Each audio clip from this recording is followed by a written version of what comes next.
This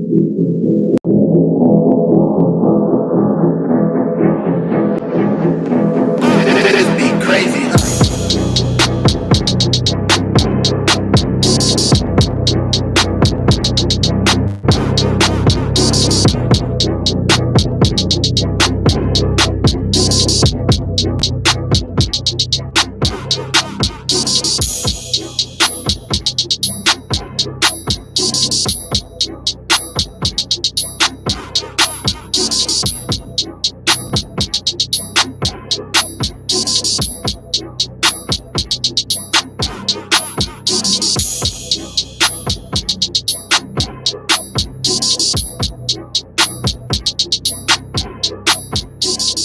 And now, a three-time sports editor, former online and managing editor, and host of Talk That Talk, award-winning journalist Terrell Chatterbox Emerson. Welcome to it. Welcome to it. It is a little after 3 o'clock on a Monday afternoon, so you guys know what time it is. It is time to Talk That Talk. I am your host, Terrell Chatterbox Emerson. I am not in studio. Dolo. Did I do the last show with Dolo? I did. Well, I'm not alone today. It's a Monday. That means I got one of my buddies in the building with me. A good friend of mine and somebody that you guys know very, very well. Justin Russo is in the building, guys. What's going on? Mr. Russo, what's going on with you, man? I'm having fun. I'm chilling right now. Brother, you asked me immediately, like we did our normal little greeting, right? And you was like, how you feeling? And you weren't even talking basketball. And I told you, all things considered, I'm in a good mood, brother. Hey. I don't think I'm in a goofy mood, so I don't think this is gonna give like a Thursday type feel. Okay, not there yet. But I am in a mood, brother. All right. I'm in a good mood. But I got 45 minutes of the first. Am I lying? 45, 50 minutes-ish of the first hour belongs to basketball. I mean, it's that time. I mean, Man, might as well. there's Right? something important going on right now, I believe. So, I mean, well, I got a little bit of news for you. okay. I was wrong about something. And this is what's so funny about the minor league baseball season. I don't mind being wrong because I tell my dad all the time, this is my favorite sport to cover, like especially here in the Valley. And I have 6 months to identify my mistake. Yeah. So like I'll figure it out. The first half of the season, I'm gonna give you the news now. Okay. Drop it on us. This is the time to do it. The first half of the season typically is over like end of June, like early July, because you're heading toward the All-Star break, right? So I'm not gonna lie. I'm at the ballpark on Sunday before the Aces game, and I'm sitting there. I'm covering the game, and Matt Neverett said something. And I said, the first half ends when? Wait a minute. Wait. Hold on, wait. So then I start doing my Googles, and I start punching some numbers, right? And I was like, so the magic number is 3. The magic number is now down to 2. Wonderful. That's starting our second hour. Okay. The Aviators are this close to Knocking punching a on the ticket door. to the postseason for the first time since 2019. Round of applause. That's big news. No, I wanted to start the show with it, and I was like, can I start the show with a 15-minute block? Probably not when we have 2 30-minute blocks on the back end. Yeah, right? yeah. So, We'll figure it out. Just a little glimpse if Yeah. you guys ever want to know what it's like to produce a show. It's a lot of moving and shaking. Peeling back the curtain. That's just a little bit. But Russo, what's been going on with you, man? I know this is the time of year where hopefully you get to kick back a little bit, kick your feet up. Yep.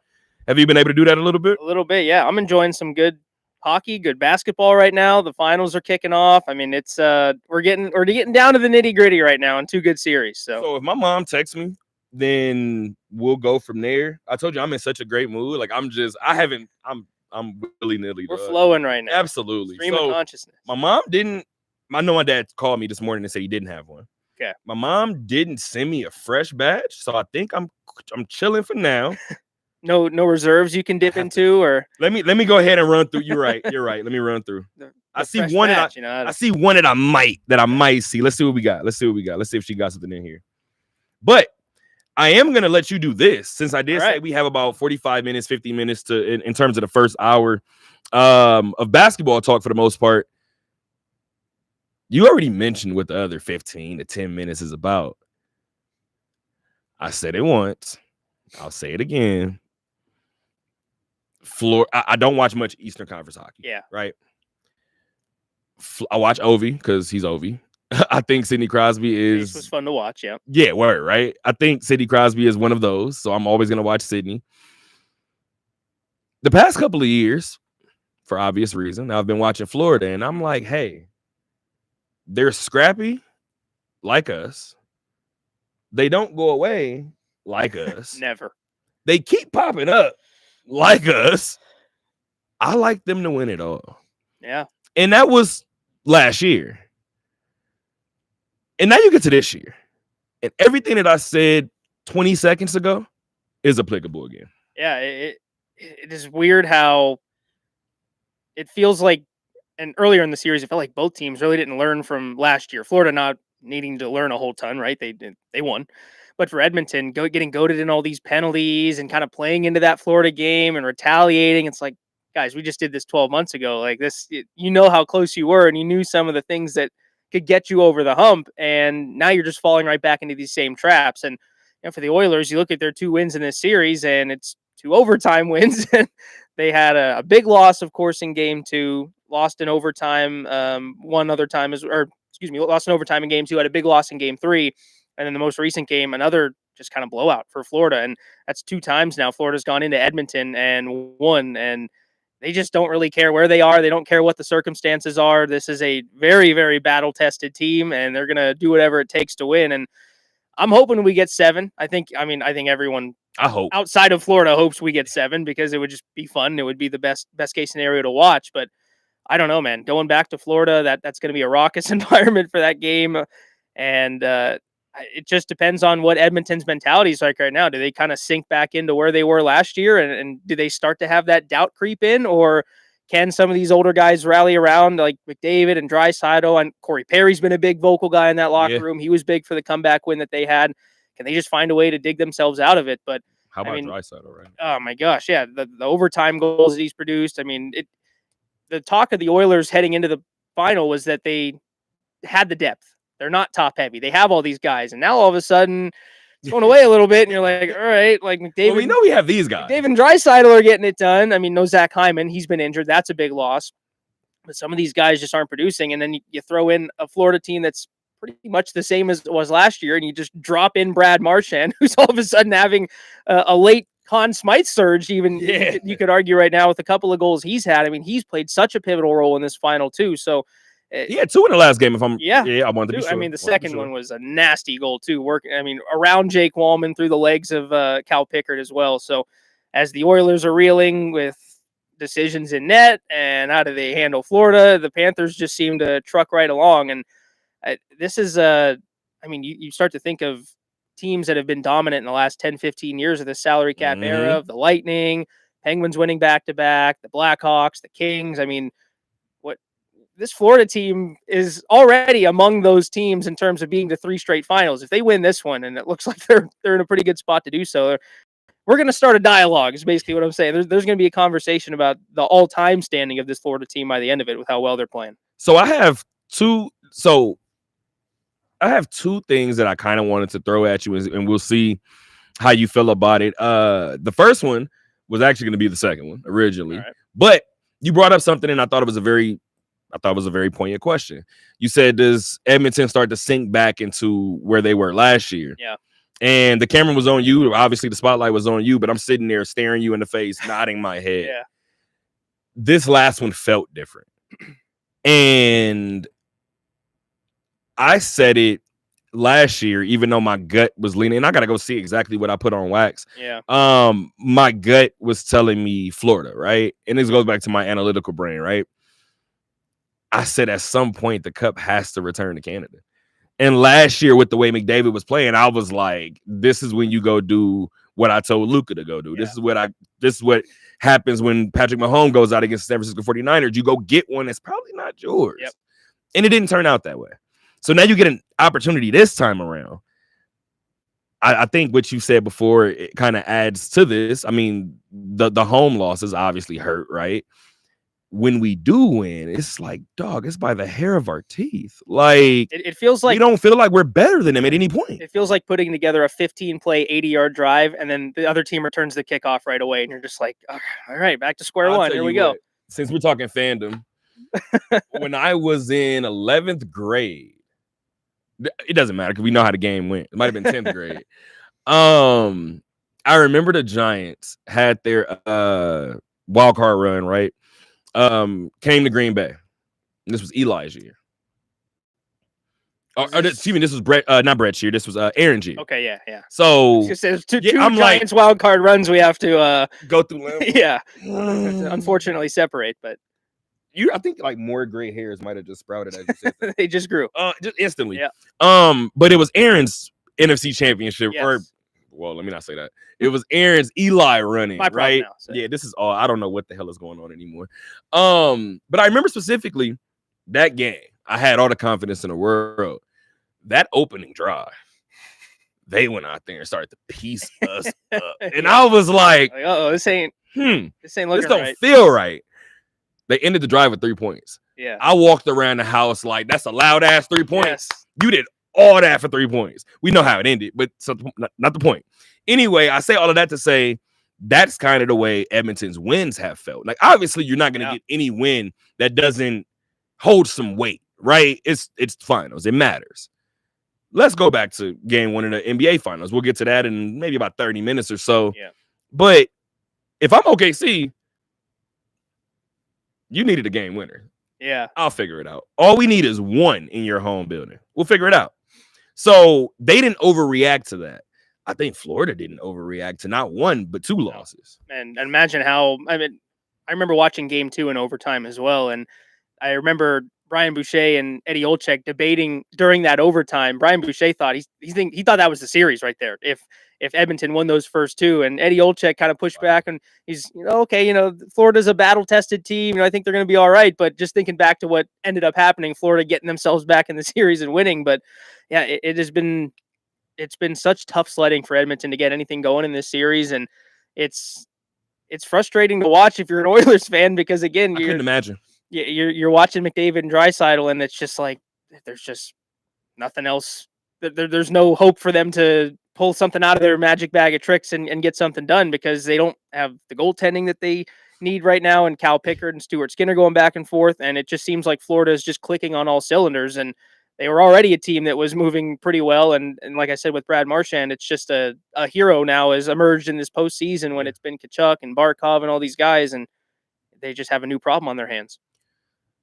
So I want to be childish a little bit, but I feel like Edmonton is going to make 2 straight Stanley Cup runs, maybe make a third one next year.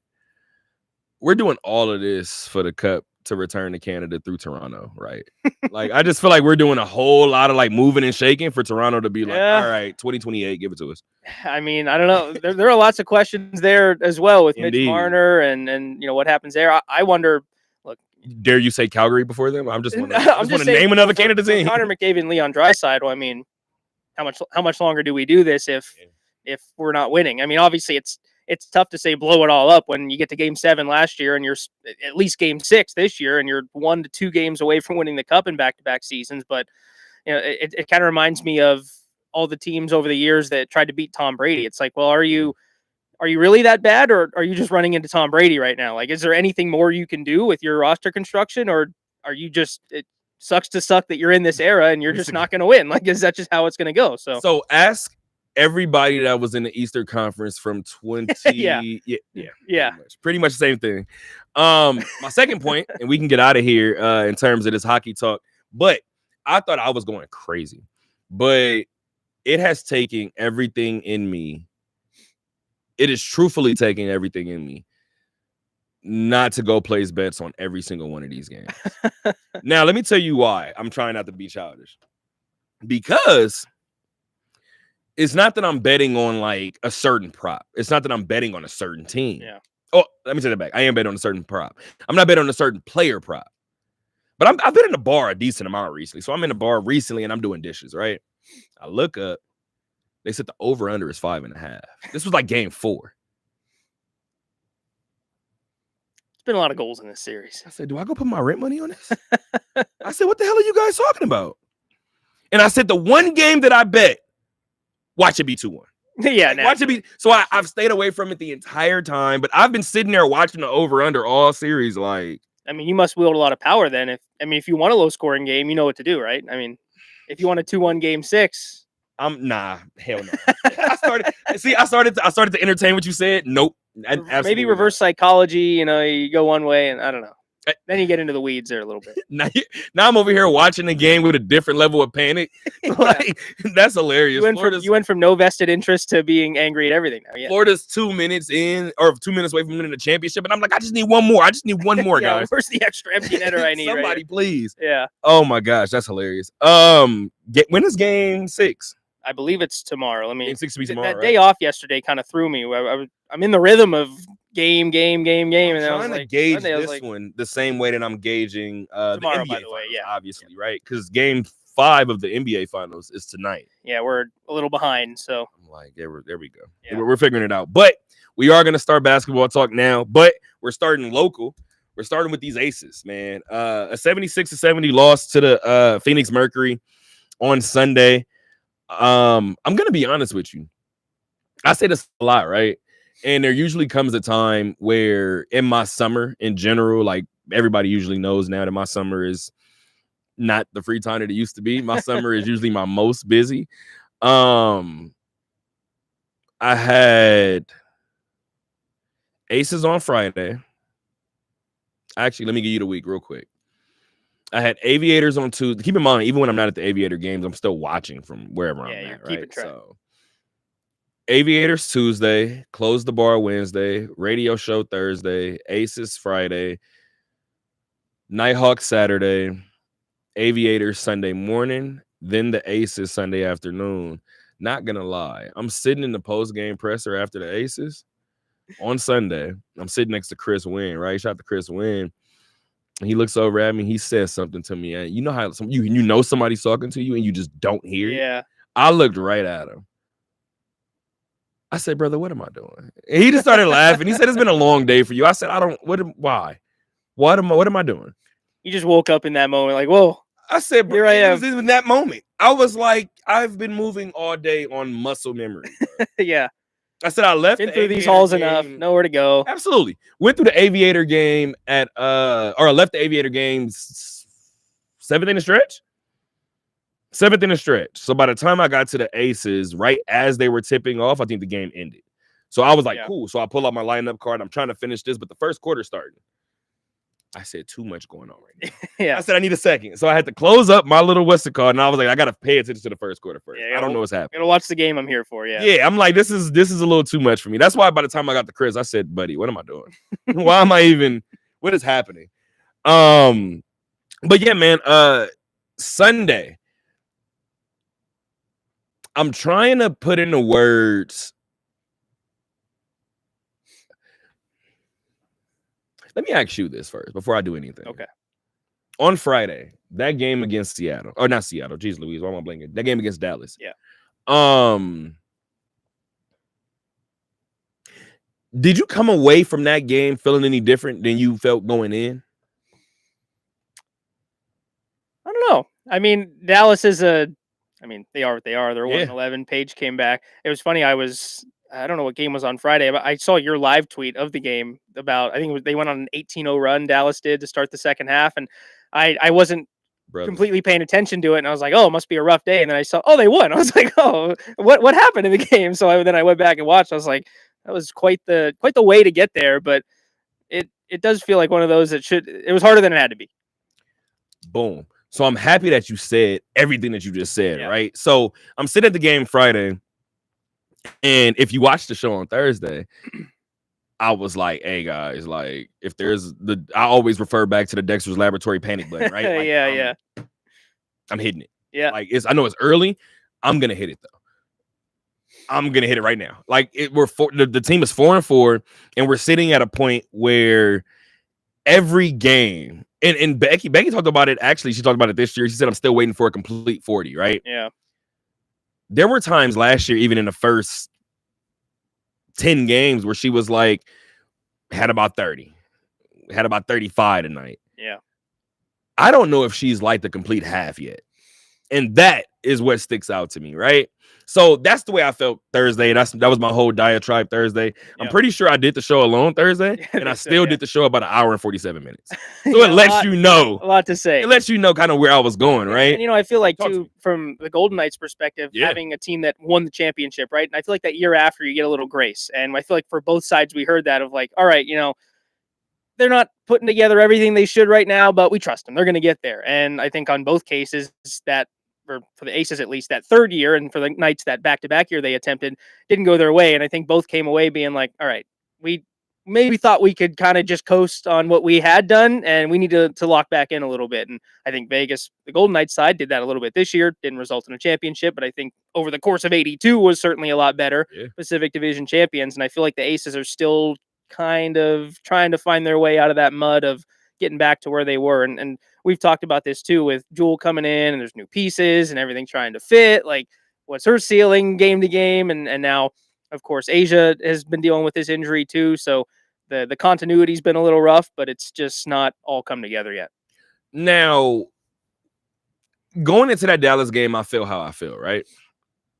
Game starts the way it starts, and in the back of my mind, I'm like, this is what you're supposed to do.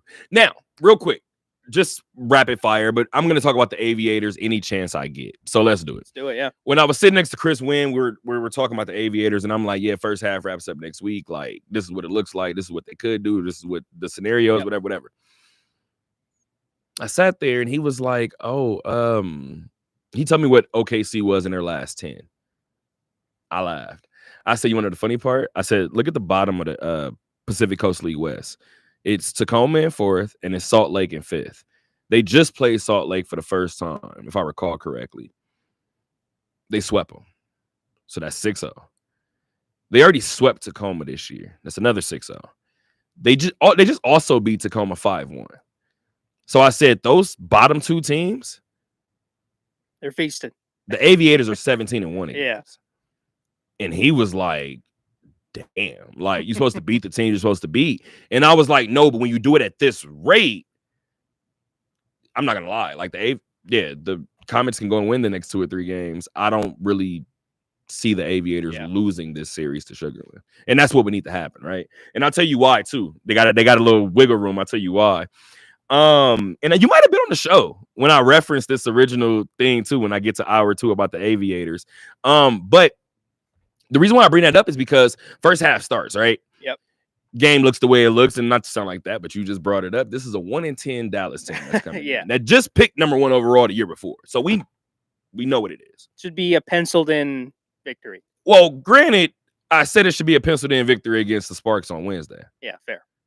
And I was 0 for 1. Right? So this one feels a little better, right? 10, even with Paige back, first game back, And the way that the game started, Arike, she was the scorer, and I was like, well, if nobody else can get a rhythm, maybe this is the best thing for them, right?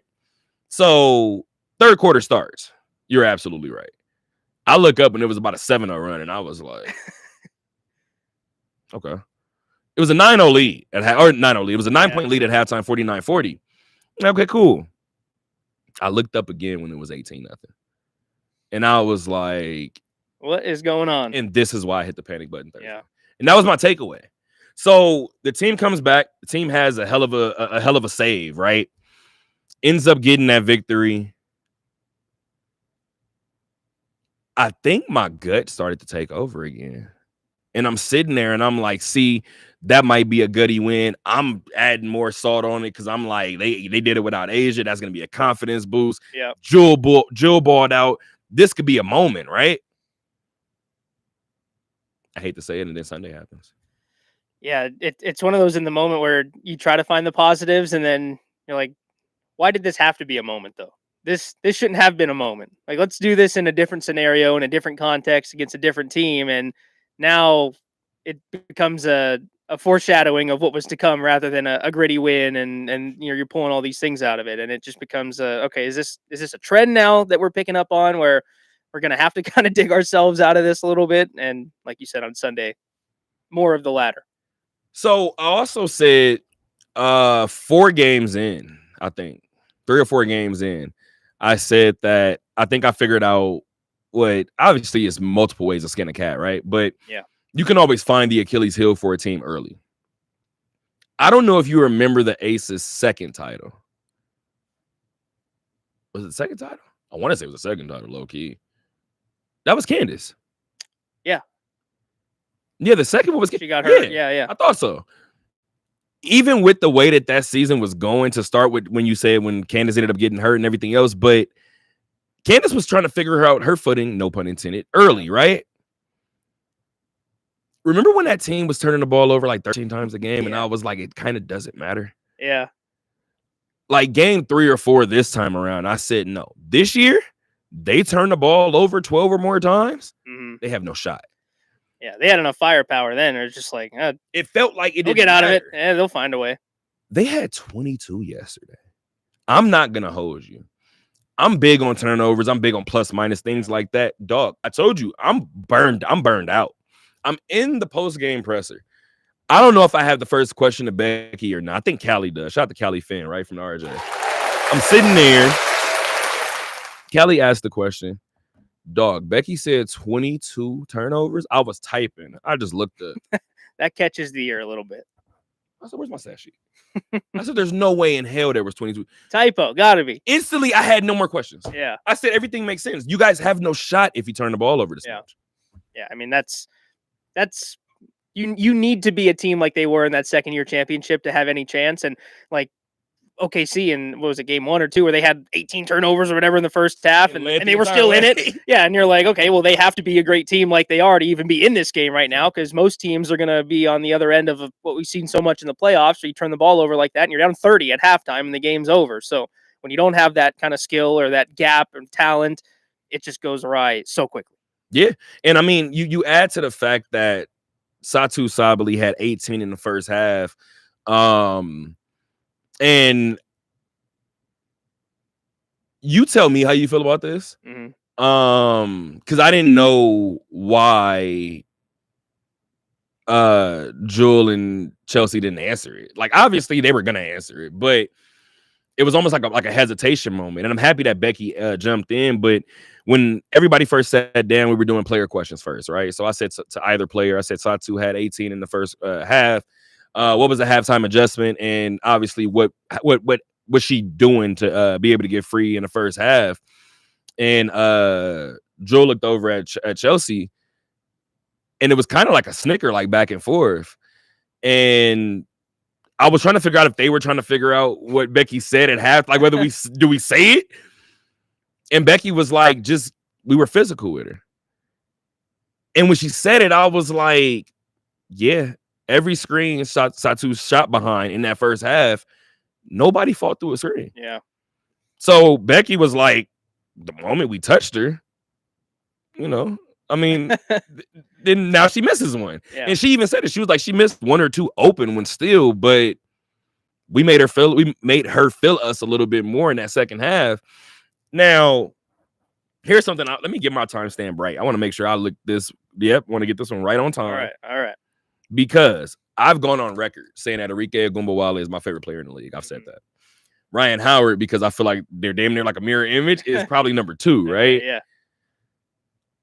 I don't know where she ranks on my list.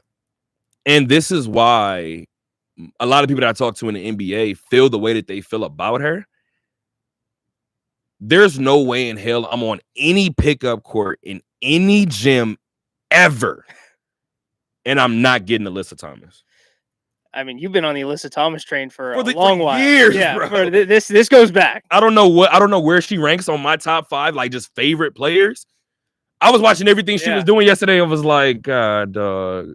It's just one of those players you look at, you're like, every team needs an Alyssa Thomas. Every team needs one of them. And players. every team doesn't. Yeah. And you can tell the teams that don't. Yeah. And it's so glaring, bro. It's insane. It's funny. I mean, like even watching the NBA finals or deep into the knew NBA where I was playoffs, going. That's hilarious. You pick up on some guys, or you're like, TJ McConnell would be nice on every team, or an Alex Caruso, or just all these guys that are just different. They have different skill sets, whether it's a steal here or there, a nice defensive play.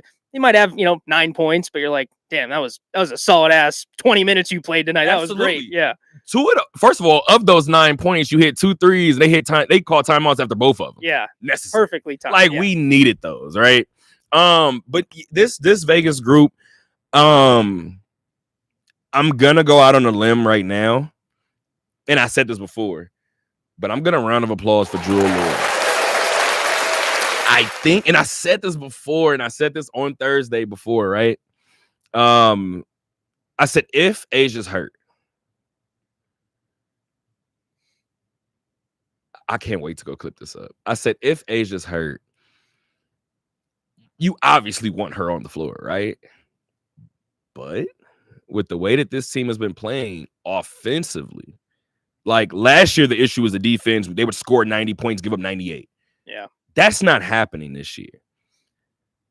I keep adding to the fact that Asia, with all due respect to Asia, right? We know what Asia is. I think in her first 7 games this season, she was held under 20 points 4 times. Yeah. You could say that Asia's slowing down all you want. The team is scoring 75 points. So everything is slow, right? Yep. So I said, honestly, you never want Asia to miss games. But A, it's early in the season. And B, your offense needs to finally get its rhythm without her anyway. Yeah. Once it gets the rhythm without her, it's going to be easy to plug and play that. Mm-hmm.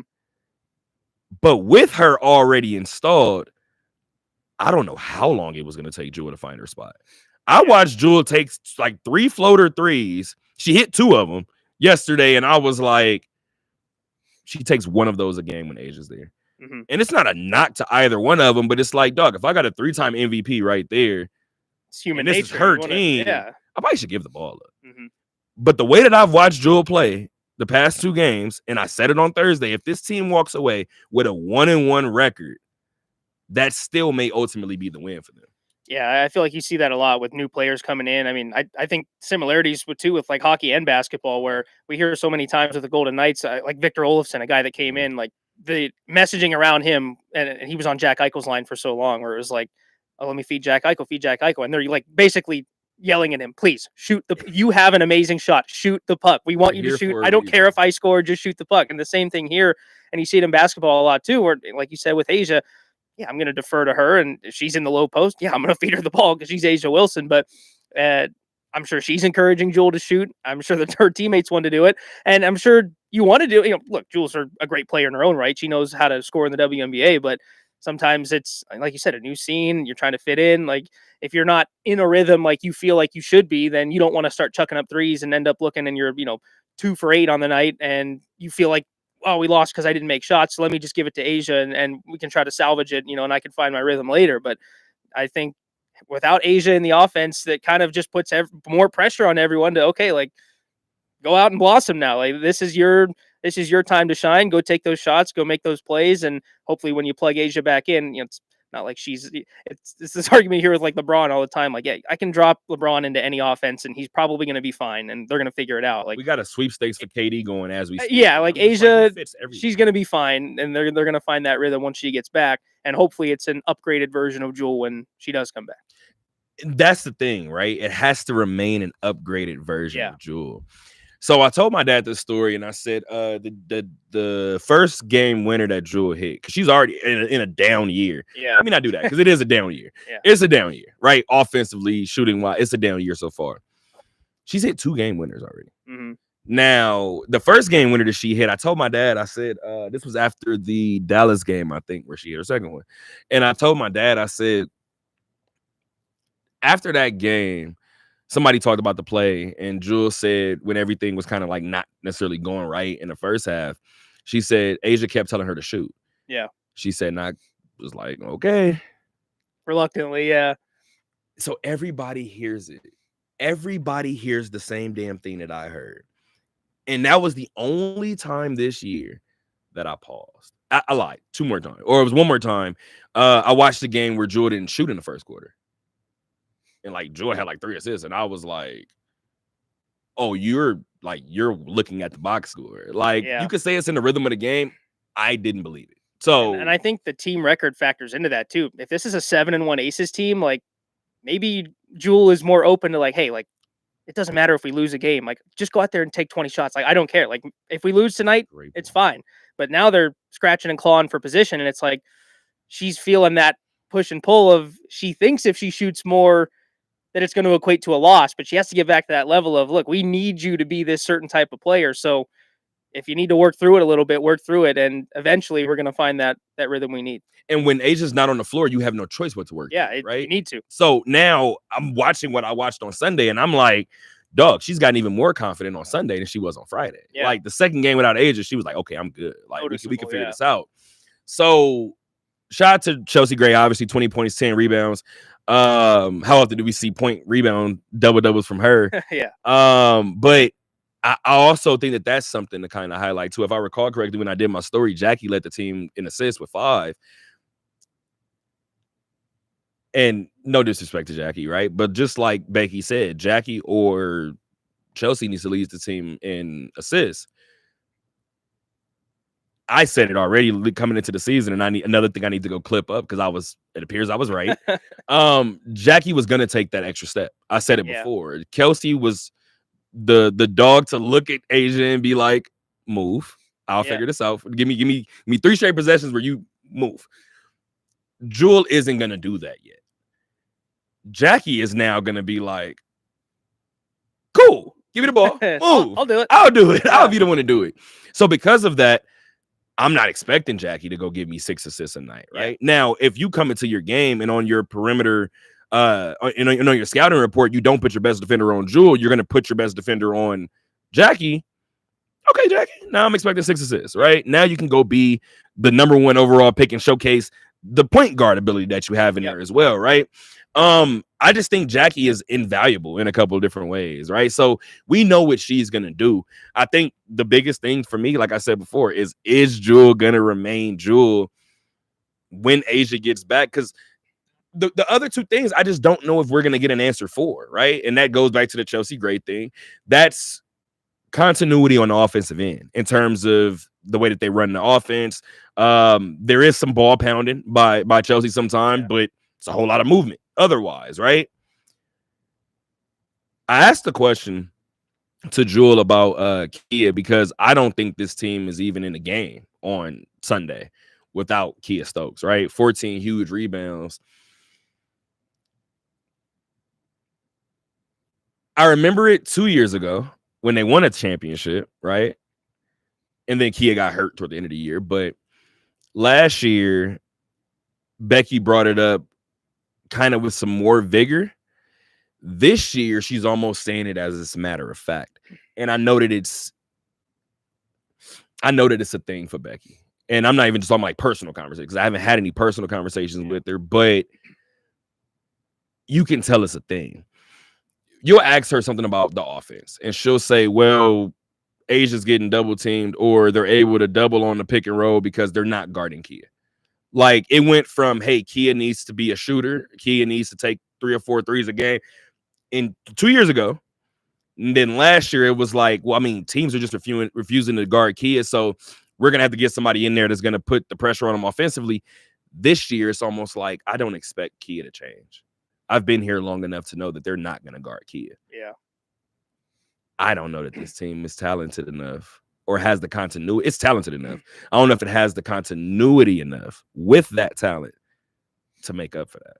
Yeah, I mean, it's kind of what we've seen like overall in basketball, especially the NBA the last 10, 15 years, where, I mean, how many times did you see a big at the 3-point line and I'm not worried about you. Yeah. 10 feet of space. And now offenses have changed so much when you add those dynamic threats behind that 3-point line, and spacing gets so much different, and it opens things up, and it opens up everything for your star player too. And, you know, for someone like Asia, who would certainly benefit from that, some more open space down there. It feels like I said, that they're kind of the same ish as they were. And maybe in like going back to Jewel, maybe an upgraded version of Jewel can wring something out of them that can change them. But right now it's kind of, even with the offseason changes, it just seems like they're banging their head against the wall a little bit, trying to do the same thing, and it's just not quite working.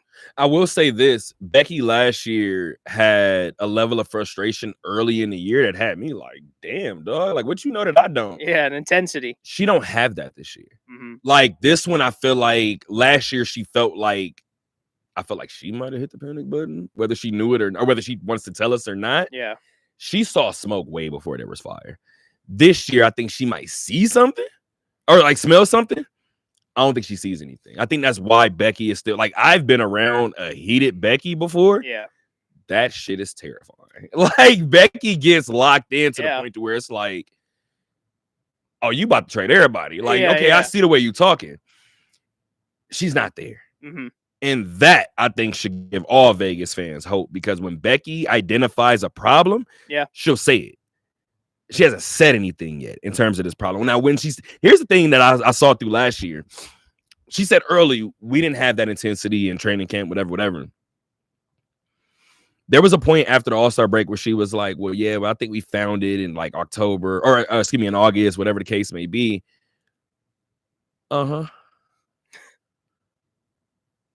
You got a team ready to make a playoff push. You have to tell them that we found it. Better feel it. Yeah. She knew it. This year, I think she's still like, this is the early stages, so we have something to work through. And I feel like the roster plays a big deal into that too, where you don't even have your full roster. Yeah. Don't have your full roster this year, and you don't have, again, with Jewel, the ideal version of what it could be, right? And there's still room for growth, even when you have everybody healthy, whereas last year it was, all right, this is basically the team that won, so we expect to win again, right? And maybe it was more of an intensity issue or an effort issue early on, like you pointed out, that had her more frustrated, whereas now it's execution that's not going right, but teachable things that can fix, or she feels that she can fix in a schematic way, hopefully. So, and the funny thing is, too, somebody asked the question about her, kind of what I asked Lindy, right? Like with no Asia out there, with no Desi out there, you kind of get to tinker more. Yeah. And she kind of was like, like this was, and that's what she said too. Like, I'm cool with her taking days off. Like, if she needs to take days off, the 3-time MVP, that's fine. You get to try things a little bit, and we'll figure it out. Like, we need to probably go win for her right now. Like, let her go take a break. Like, that's fine. The Aces haven't done much winning at the present moment, right? 5 up, 5 down. I actually asked Becky after Friday's game about how much to overcoming the 4-4 start was not overreacting to it. And she was like, we have a lot of basketball left. Yeah. You're absolutely right. Like, she knows what's at stake, right? I don't know if anybody knows it better than her, but I know a lot of Vegas people are going to freak out when I tell them this. It's 5 up, 5 down, 5-5 overall, tied for 6th in the league. If the playoffs were to start today, Vegas is the last team in. I think that's what probably makes everybody kind of panic a little bit. Yeah. Right? But as of right now, the other 5-5 teams will be Golden State and Indiana. People feel how they feel about Indiana. I think that lopsided 27-point loss to Golden State makes everybody kind of hesitate now. Yeah. And then Seattle 6-5. That's a really good team to be sitting at 6-5, right? Yeah. So I'm sure the Aces feel the exact same way. A game worse in the win column. As I even put in the story, the road doesn't get any easier. Not only do you play Minnesota next, you go to Minnesota next. And my preseason prediction for MVP was Napheesa Collier. Yeah. You know what's funny? You're going into the Lions Den. Hey, dog. So I was in Georgia. I wasn't in Atlanta specifically, but I was in Georgia, right? Last year when I don't know how many times they played in Minnesota last year, but that August trip to Minnesota. Yep. Covering the game from my hotel room. I'm writing. I look up. And Fee goes off. Like, Fee has like an 8-0 run by herself. And I tweet. And I was like, yo, Fee is cooking. Get to like halftime. She comes out of halftime and she's still cooking. I tweeted. I said, Fee is in rare form. That was last August. Think about what we've seen her do since last August. Just up, dog, up, and up, and up. Hey, I noticed at the time to necessarily ask her, but I'm going to wait about another month and I'm going to be like, Asia, yo, do you see this shit? Yo, this girl is playing out of her mind, dog. I don't know. I know we highlight certain seasons, the Elena Delle Donne season, the Jewel Lloyd season, the Yeah. Jonquil Jones season, the Alyssa Thomas season, the Asia Wilson season. This one is gonna be gross if it keeps happening the way it's happening. Yeah, it for as tightly packed as WNBA rosters are, when you do have seasons like that and already good teams, right? Like all those players you mentioned had excellent and all-star teammates as well. But Yeah. when they have those historic type of seasons like that, it just compacts it even more, and it makes it strikes the fear in your opponents even more so because I mean they're 10-1 right now. I think I just saw they're undefeated at home as well. Like Insane, they're bro. just on a roll right now with her. Insane. And this is sometimes like I remember talking to some guys at Summer League, right? Or just in general. And I'll give you this example. I'll give you a specific example. I was talking to Sharif O'Neal after one of our Ignite games, right? Me and Reef, we were just laughing, talking. And I asked him something. This wasn't even like an interview, but I asked him something and he looked at me. He was like, dog, I just went out there and rebounded with Kenneth Faried for 30 minutes. And I started laughing. He was like, dog, like, I don't care what they say about the Ignite. Like, dog, that was hard, bro. He was like, that's an NBAer, bro. Yeah. He was like, I just went out there and that was my matchup. He was like, bro, like, he was just basically, we were talking about the win-loss record. Yeah. He was like, the things that we go through, it's different. And sometimes you talk to these players, and when they face a Asia, when they face a Jewel Lloyd, when they're in one of their modes, it's like, what do you want us to do? Like, I guess I'll try to outscore them. That's the only thing I can hope for. Yeah. Remember what Lou Will said when the Clippers got eliminated by Golden State when they asked about Kevin Durant? Yeah. We tried. I promise. I promise we tried. You just can't beat guys sometimes. I Just mean, didn't go our way. Yeah, I mean, it's crazy. They're already eliminated from the cup, so take your eyes off of the cup. It's not gonna happen. Yeah, this year. refocus. Yeah, go ahead and focus on another championship. But tomorrow, 5 p.m. is the scheduled time from Target Center. Let's wrap up this first hour, this next 15 minutes or so with some hoop talk, right? We got the NBA finals coming up. You asked me earlier how I felt. I feel good. I do. Yeah. Because worst case scenario, OKC wins 2 at home, Indiana wins 2 or in Indy. We're in the same spot as we are now. Yeah. I feel even better because India's won on the road. Yeah. Right? They found a way to get it done already. Yeah. So India's already done something that nobody else this postseason has done. So with that being said, no, I take that back. Denver did it once, didn't they? Might have. Yeah. I gotta go check because I'm going now. This is off of a Stephen A. Smith clip. And with the little solitary thing running around, I hope he's not wrong. But Indy has already done something that most people deemed as impossible to do, right? Yeah. I will say this though. I told my dad, I said, this is the closest Indiana has ever been to a championship. One more game, and that's the new closest, right? I told my dad, I said, just my inner fandom. If the Pacers were not to win this championship, Game 4 is going to haunt me for the rest of my life.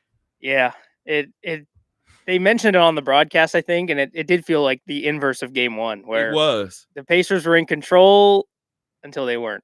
And the same thing was for the Thunder in Game 1, where you're like, oh, they got it. I mean, the Pacers are hanging around, but they got it. And then you're like, oh, Shea missed that shot. Oh, Ali just made that shot. Oh, wow, the game's over. It's crazy. So I didn't have that exact. So it was the inverse, but I didn't have the exact same feeling, probably because I'm in the opposite seat, right?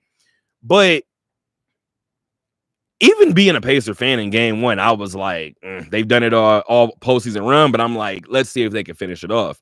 I mean, winning Game 1 is like a cherry on top. Like you're still playing with house money a little bit because you get Game 2 and you still have another chance to go out there and win. So if we win Game 1, like the fact that Game 1 was close, I told my dad, I said we won Game 1 before we won it. Like it was close, so that was the win, right? They know we can do this now, yeah. And then we did it. So for Game 4, I'm not gonna lie. I told you, in the Eastern Conference Finals, I'm watching games where I'm like, oh damn, we're tight. Like I see everybody's tight but Pascal.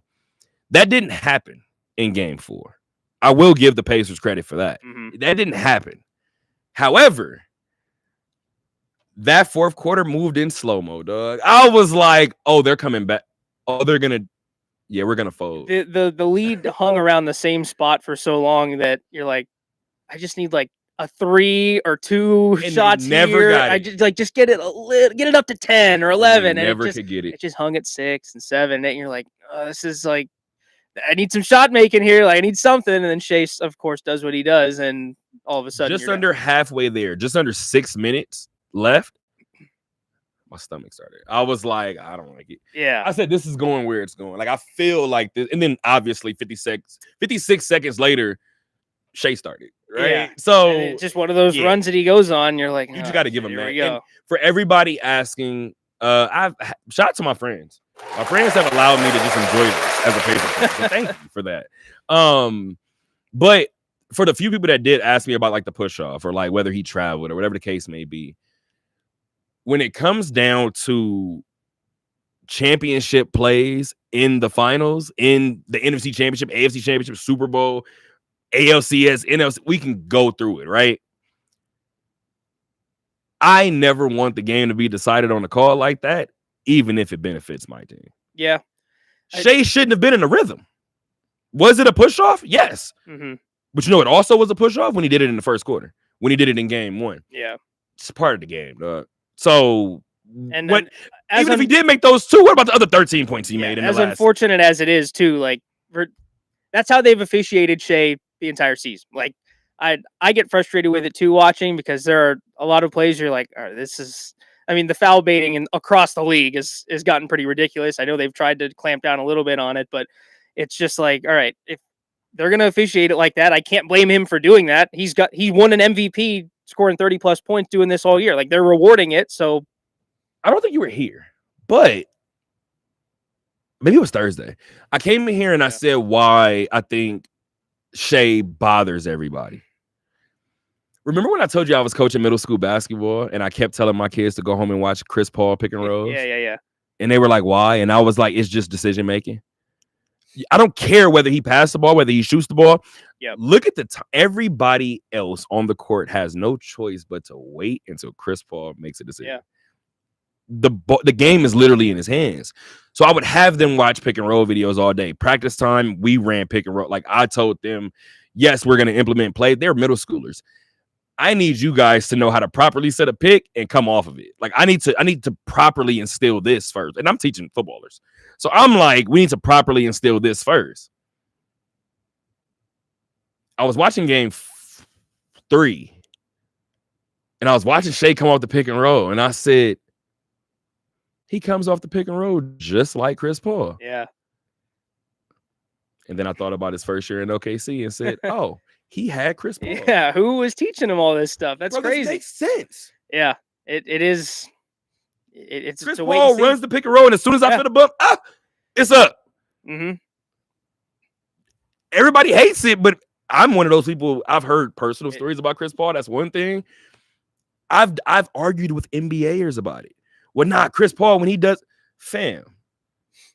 If my job is to feel the person on my hip and I don't feel you on my hip, the moment I feel you on my hip, I'm going to react. Yeah.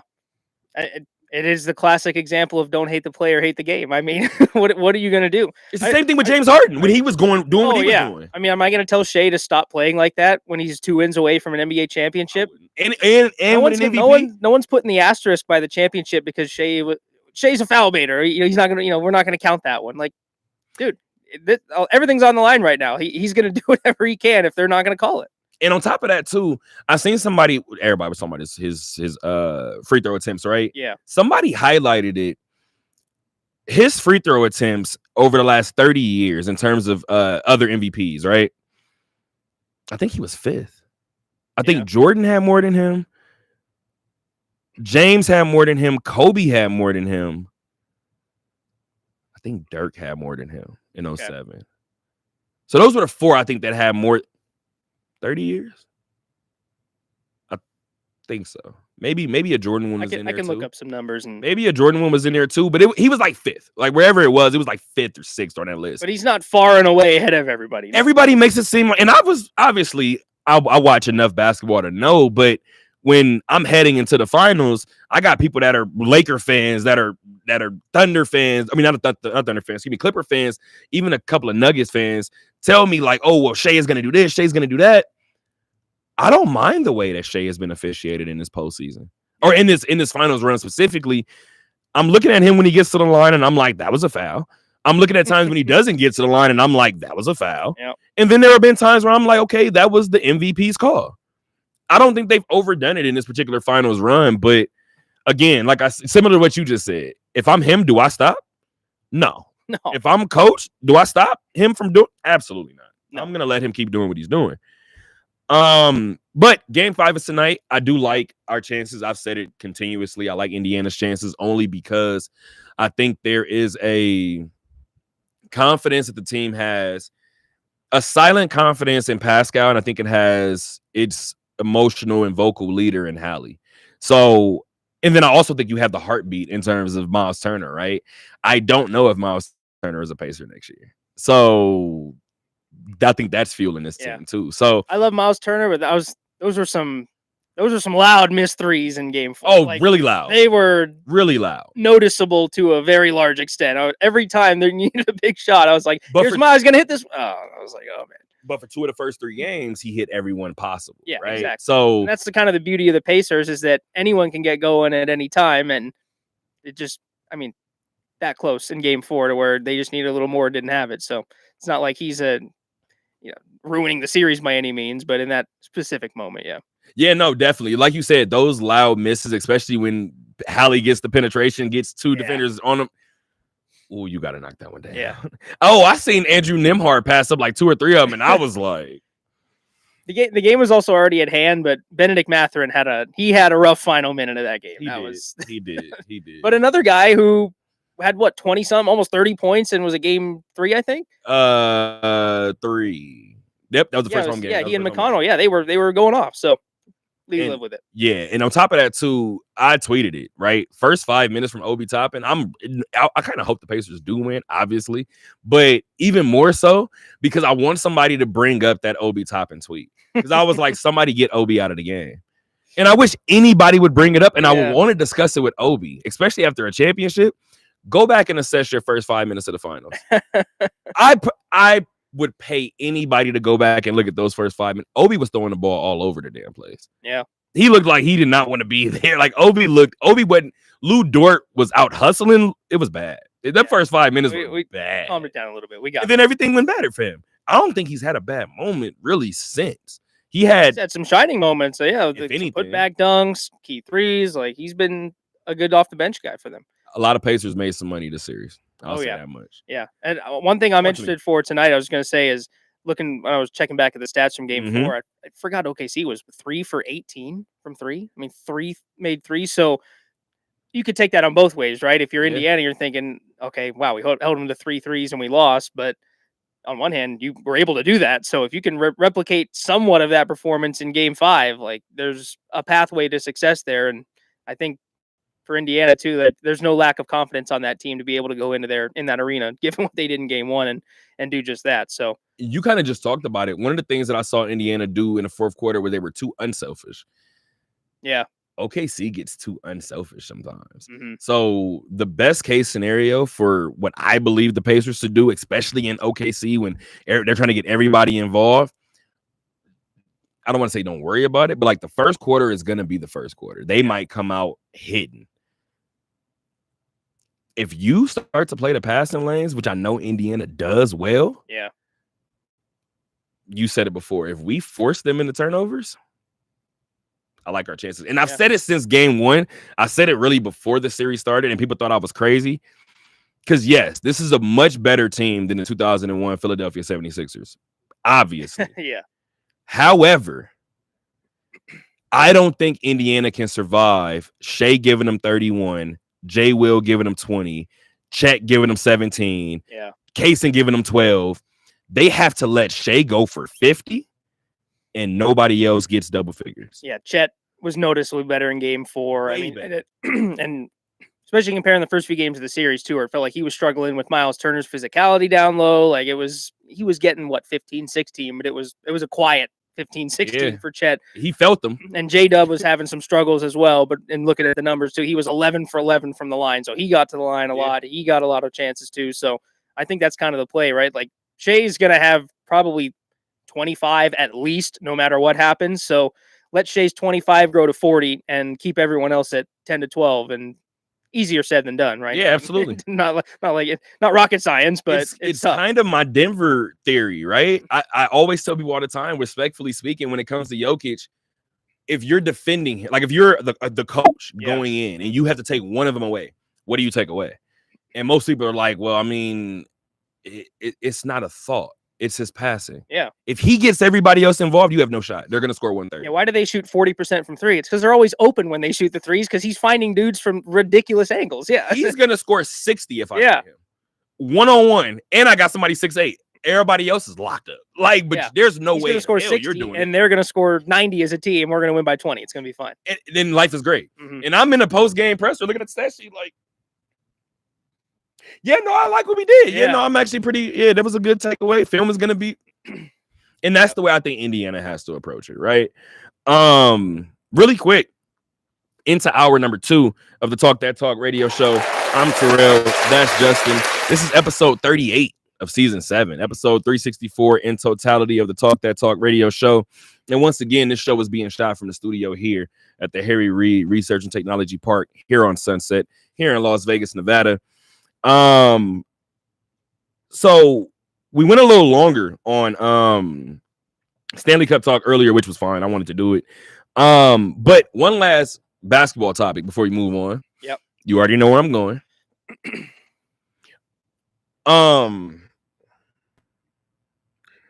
trying to figure out how to start this because this is not to be disrespectful, but I have a million different. I seen this trade, and I know the rest of the world was like, "What the hell is happening?" So many things started to make sense to me, but let's get to it. Desmond Bane was shipped to Orlando, right? Desmond Bane was shipped to Orlando, and I'm gonna go right off the cuff. He was shipped to Orlando for Cole Anthony, Kentavious Caldwell Pope, a pick swap, and 4 first-rounders. Am I tripping? I believe so. That sounds about right. Okay. I'll confirm. I'm trying to choose my words wisely because whenever you talk about trades, you talk about who won or who lost, it's gonna come off as disrespectful. Desmond Bane is a hell of a player. Desmond Bane has already overstepped and over exceeded expectations that people had on him to begin with. Yep. I have met Desmond Bane a couple of times. Desmond Bane doesn't look like your typical guard that's going to go out there and score 25 points a game, right? But you know what he gives me? And this is what I think the Orlando Magic are betting on. He gives me Eric Gordon. Yeah, a little bit. He gives me little Eric Gordon, and he gives me the ability to go off. Here's my only question. What's the frequency? Right? Because when this trade was made, what I typically like to do, I don't know what you do, I try to think, what does that stat line look like at the end of it? Yeah. I'm somewhere between 18 and 22 points a game. And I don't even know what he averages right now, but I'm somewhere between 18 and 22 points a game, maybe 4.5 rebounds, about 5 assists. He averaged last season 19.2. Let's see, 19.2 points. Maybe this might be career actually. 19.2 points. Oh, this might be better. Yeah, 5.3 assists, 6.1 rebounds with let's see, 48% from the field, just about 40% from three. So I don't know that he's gonna get less rebounds. You know what I mean? Jaren Jackson's not down there. Zach Edey isn't down there. You do have Paolo Banchero, right? I have a lot of Orlando Magic fans on my Twitter just from USA Basketball from the Paolo train, right? I seen this move, and I'm just gonna be completely honest. The first thing that went through my mind was Franz Wagner is gonna leave. Yeah, he's gonna axe out. If I'm Orlando, I say no, but I'm just naturally word. I want everybody. I'm keeping him. Yeah, but if I'm Franz, I'm asking out, and I think he goes to help a team right away. If I'm Milwaukee, I'm knocking now. That's a team that could use someone. Like I knock now. Yeah. If I'm Philly, I knock now. Mm-hmm. You want Kelly Oubre? You want Kelly Oubre and a draft pick? What do you need? Send it over. I'm trying to work this out, right? So the only thing that went through my mind was, like I said, a million things went through my mind, but a lot of those Orlando fans went through my mind. And I thought about what they were telling me about Paolo, and they were like, Paolo can be a 30 and 10 guy. Yeah. Paolo can shoot 2 threes a game. Paolo wants to shoot 5. I had somebody tweet me and was like, I don't know who told Paolo that he was like prime Carmelo Anthony, but like we can use the spin move and we can get you to the cup, bro. Like we don't need you to tween, pull up from. We don't want that. No. Use your size. Get down there. Get down there. Yeah. I can almost feel that Desmond Bane is going to go in there. You made this move for me. I'm going to go in there. I'm going to be a scorer. I'm going to be effective. I'm going to do this.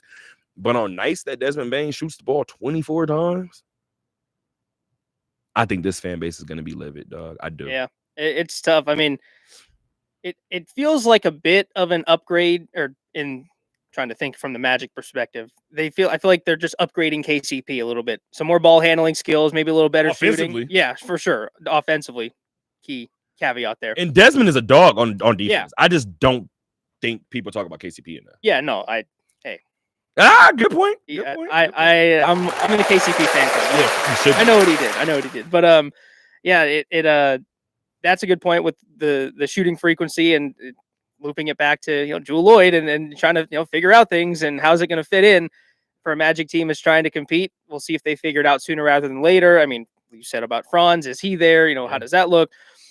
Looking at the trade itself, though, it's so weird these days where I feel like the Gobert trade, the Bridges trade. I feel like you just got to throw like 5 picks at anybody you want. The market is so inflated right now where it's Desmond Bane's a great player.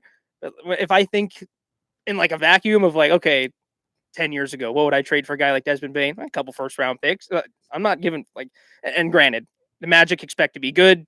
Those picks are going to be second half of the first round. You'd think they're going to be out of the lottery. That's a lot of picks to give up for someone. And I'm sure I'm interested to see with these KD rumblings, a 37-year-old KD, how many first-round picks go for him, because I heard the term long-term being thrown around. I'm like where he wants to go long-term. I'm like, 3 years? He's going to be 40 in 3 years. Like, I don't know how long-term you get there, but the market's so inflated that I feel like if you want someone and you want to go get them, you're just going to have to throw a ton of picks at them. That's just the way it's going to be. So tell Nico Harrison that. Yeah. Well, I mean, hey, that was a great trade. What are you talking about? You're right. That was a fantastic trade. You're absolutely right. Yeah, he got all he could for Luka Doncic. Forgot who I I mean, was talking to. that was Rob Pelinka is a chess master, but no, it does throw that back into then go get Jaren Jackson today. Yeah, it throws that back into the forefront of the conversation though. Yeah. I mean, when we had all these discussions after the Luka trade of what that would have looked like picks wise, even with Anthony Davis, like I would have expected like 4 picks, 5 picks, maybe the one more. That's like younger, everything. You're gonna have to give up picks for it. 100%. Yeah. Again, I was gonna say in most cases, but this Nico thing is really blowing me, dog. I can't wait. Is he going to trade out of one and get a haul for a number 1 pick? Go away from Cooper Flag next? Who knows? He might do anything. With you, I was gonna sit here and say no. As soon as you said trade out of first place, my heart kind of sunk a little bit because I was like, I would truthfully worry for like his safety. I would be more than we already do. Yeah, I think they backed off him. Once they got the first round pick or first overall pick, they were like, totally okay, legitimate, not rigged first round pick or first overall pick at all. Of course not, right? That's why Nico was walking around shaking hands in Dallas when he made the trade. The NBA totally doesn't have a history of random players from their hometown going to their hometown team. Nothing like that. Doesn't work out ever. Not like New Orleans lost Anthony Davis and then got Zion. Yeah, crazy. But we were talking about this trade. If I'm just being completely honest with you, you want my speculation to start rolling? So if I'm just calling a spade, I told you guys that we knew that the NBA was coming to Vegas 2000 I don't have a tinfoil hat. 18 or 19. Yeah, no, I think I'm onto something. I do. I think I'm onto something. 18, 19, I think. It's been a while, yeah. So I'm not saying that this is right, but this is just where I feel like this is going. Yeah. Okay. I'm trying to figure out which order I want to tell this story. So we knew that the NBA was coming to Vegas about 2018, 2019. Me and David Miniman actually had the conversation. We even heard rumblings that it was Vegas and Seattle. Yep. We even heard rumblings that maybe Brown wants to be a part of this thing, right? So we knew some things early. We were also told to keep everything quiet because TV deals had to happen. Like a lot of things had to happen. Yeah, and I feel like the Braun thing in Vegas now is like I feel like we all just kind of accept that. Like at some point that's going to happen. And that's without even being privy to your conversations. That's just me. I'll tell you what. Shaquille O'Neal is not going to take that lion down. Is all I'm going to say. Okay. Shaq's not just letting Bron have his Vegas team. But anyway. But he didn't say it. Like he came Yeah. out and said it. And not to sound like that, Bron might need a couple partners. Yeah, true. Shaq might not. Yeah. Shaq already has a couple of never mind. Anywho, We're veering off. I sent that on a way long tangent that we didn't need to go on. But it's a good thing. Yeah. It's a good thing because this is where the league is going. So this is where I Yeah. actually wanted to go with the conversation. I seen the haul for Desmond Bane and I said, huh. And in the back of my mind, I wanted to place a phone call to Dave. And I wanted to be like, remember in 2019 when we were originally told that we might get a team? They were saying not to say anything because expansion was on the table. Yeah. Remember last year when I had the conversation with Greg Anthony during Summer League? Shout out to GA. And he kept looking at me and he was like, well, yeah, expansion would be nice. I mean, I don't know if relocation is a possibility. And I kind of looked at him because this was last year. This is 2024. We had moved off of relocation because the teams that were told to me were 3 teams. The Clippers were 1. I went to Steve Ballmer myself. He said, I'm not leaving California. I said, yeah, you seem like it. I knew that's why I went to him. And that's already taken care of. I said, that one don't even smell right. Yeah. Huh. I said, what are the other teams? They told me New Orleans. I said, it makes sense. David Griffin that just took over. I said, that makes a lot of sense. Yeah. I said, if he starts a fire sale, I'm going to pay attention to it. What was the first thing that came out after Desmond Bane got traded? They said that they're listening to calls on everybody. I told you guys the third team that was originally supposed to come out here was Memphis. Yeah. Now, this is the part where I'm not saying it's right. Yes, you're moving a team to Vegas. Yes, Vegas has its own dilemmas. It's called Sin City. We saw what happened with the Red. We get it. There's been a lot of conversation about the culture that is represented at Memphis games. That's the culture that I listen to in my car. So I understand it, right? This is where my tinfoil hat comes. Yeah. Because everybody was like, well, Dallas traded Luka because they possibly were threatening moving and relocating because they want a casino, right? But if the NBA did give them the top pick, then they're not leaving. No. Then that means some other things are back on the table. I'm done talking now. I don't think we're done in Memphis, dog. Yeah, we'll see where it goes. Coach is gone. Desmond's gone. I think Tripp will be gone. I mean, the way Taylor Jenkins got fired too, like that was weird. All of this has been weird. Yeah, it felt like a team like the Rocket, where the Rockets are now, that was on the rise, was one of the top seeds in the West, was building something there, and Ja had his issues, of course, but that was his own stuff, and they were collectively coming together, and it all just fell apart so quickly. And Desmond Bane was the clear third guy there, and now he's gone. And then you hit the eject button? Yeah, I mean, you're looking like you don't even try to hit the different gear shift. You hit the eject button. I mean, for a team, 10 teams in the play-in now, I mean, you're going to have a chance to compete. You were already in, right? And you're not competing in the West any better than you were 3 months ago before Taylor Jenkins, of course. Now you get rid of Desmond Bane. Like, this, for whatever reason, screams like a rebuild or a retooling at the very least, despite the fact that Jaren Jackson Jr. and Ja Morant are still very young in their own right. Not like Desmond Bane was old either. So it does feel like he was younger than both of them. They're resetting a timeline that doesn't need to be reset. Kind of what happened with Luka, right? Where you think you're building and you're like, why are we doing this? But at least in that case, I kind of see the vision because you have Kyrie Irving and you got to the finals and you had some success. So I don't think anyone agrees with the Luka trade, but you can be like, all right, well, you did get Anthony Davis. You got something back. Like, KCP's a piece. Cole Anthony's okay. But 4 first-round picks aren't going to come to fruition until Ja and Jaren Jackson Jr. almost 30. So what are they supposed to do now? Unless, of course, you trade them. Not gonna be here anyway. Yeah. I do think that it's worth noting that the WNBA has been very, very vocal about their expansion, right? While it's a good thing, it's a blessing that all conversation has been on the Golden State Valkyrie. Oh, they're about to have a Toronto team. Oh, are they going to bring a team to Florida? I brought that up. Like we're thinking about different things with the W, right? Beautiful, great. We need that. I think you guys are forgetting the fact that when the Ignite had their first season out here, Adam Silver did a press conference out here. It might have been around Summer League time, or either it was Summer League or I think it was Summer League, and he talked about looking at other places to expand to, and he was like, Mexico City is interesting.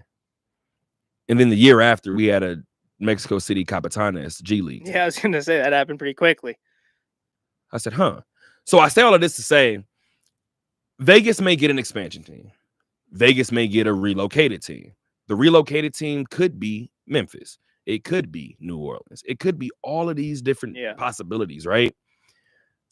Even if I'm wrong on it being one of those two teams, which again, I don't know any, I was told it before, but things have changed, right? So 7 years ago now. Like, yeah, granted. Pieces have moved. Granted. Yeah. Because of course, Ja's rookie season, they go to the playoffs. Yeah. So I said it then. I was like, so they're not going to move. You're not taking that out of Memphis now. But now you've kind of been in the mud for a little bit. So it would make more sense to do it. Yeah. Everybody was talking about Dallas moving a month ago. Dallas isn't moving anymore. No. And of course, that's Dallas over. Just a much bigger market regardless. So, and I don't think people understand that. Like that was even, let's just say the Luka thing was like a stick 'em up move. Mm-hmm. I don't want to leave Dallas. Oh yeah. Like I understand that we have tax breaks out here. Like you just said, it's a little different in Texas. Yeah. Like, it's a little bit different out there. Exactly. And I got family in Texas. Like, so I know a little bit. Dallas specifically, as a matter of fact. So while I may be wrong about whether it's Memphis or New Orleans, because even when I talked to GA last year, I was like, I keep hearing recently expansion. I keep telling you guys, Mike was on, Mike was off. He gave me the same, man. He smiled and was like, I'm just saying it's a possibility. And me and GA are all right. And I was like, you got to give me the name. And even if he would have gave me the name, I would tell you guys I'm not telling you. He didn't give it to me. Yeah. And I told him which ones I was told, and he smiled. Damn it. So I don't know whether I guessed it right or not. Like, I don't know whether I'm spot on or whether I'm completely off. But he was saying that relocation is a real thing. Yep. So even if Vegas doesn't get a relocated team, Adam Silver is looking at expansion and relocating. So within the next 4 years, I think the league that we see today is drastically different. Yeah, and who knows, without the pandemic, we could already be there. So that might have been a huge delay as well, with just completely shutting everything down and switching everything up, where we could be in that different timeline right now. And I think especially W is. Yeah, and I think when you look at coincidentally the two latest NHL teams in Vegas and Seattle, of course, certainly would be options market-wise. But I feel like with the NBA now, with the most direct, at least seasonal competitor, right, in the NHL, same number of games, same time frame, like 32 seems like a pretty good number to get to. And I feel like whether that's moving a team here and expanding elsewhere or expanding here, I think we're going to get there sooner rather than later, I think. And especially with the NHL still with rumblings of their own continued expansion. I mean, we keep hearing Houston is potentially another team, or maybe we're going back to Atlanta again. Like, I think they might want to get to 34. So then is the NBA in a sport that's bigger? Where would you put it at? Globally? Houston or Atlanta?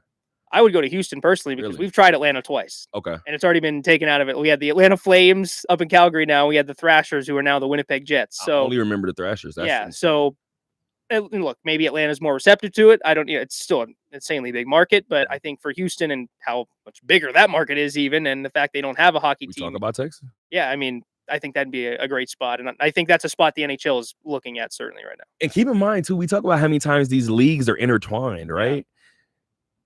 The latest relocated team would be Utah. By the way, the Utah Mammoth, the name, fire. Yeah. Oh, good job. I like the Eddie.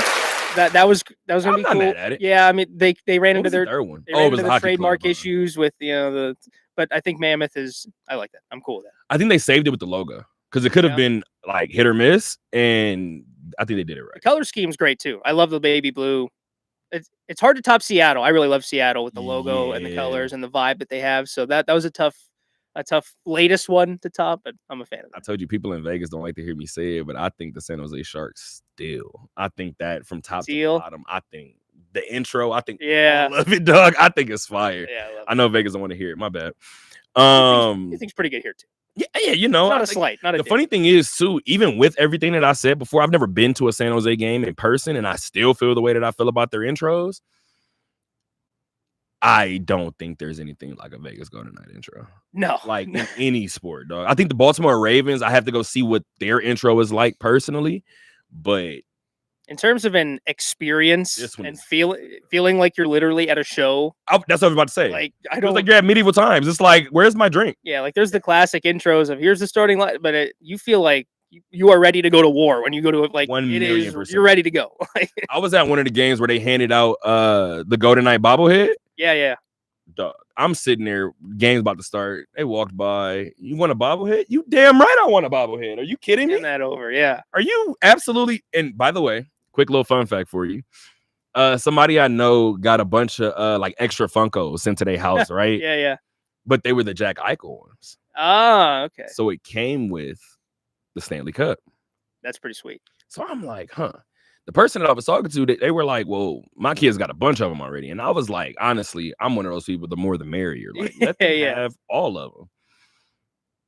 I did see the Stanley Cup and was like, but let me see this. Yeah. I went home and sat it on the Golden Knight. I said, that's hard, dog. I like it. I'll take I said, that's hard. make your own bobblehead. Speaking of trades, Yes. right? We're at the game yesterday. Well, my second game. Geez, doubleheader. Second game yesterday, and we're at the Michelob Ultra Arena, right? We at the house. Chris Wynn walks over to me at halftime. I said, Rafael Devers got traded. He looked at me and said, no way. He said, today? I said, right now. He said, where? I said, the Giants. He just looked at me. He said, T, does that make them a contender right now? I think we actually tweeted about it. I said, to me, not this year. But 1 year? I think anything's on the table.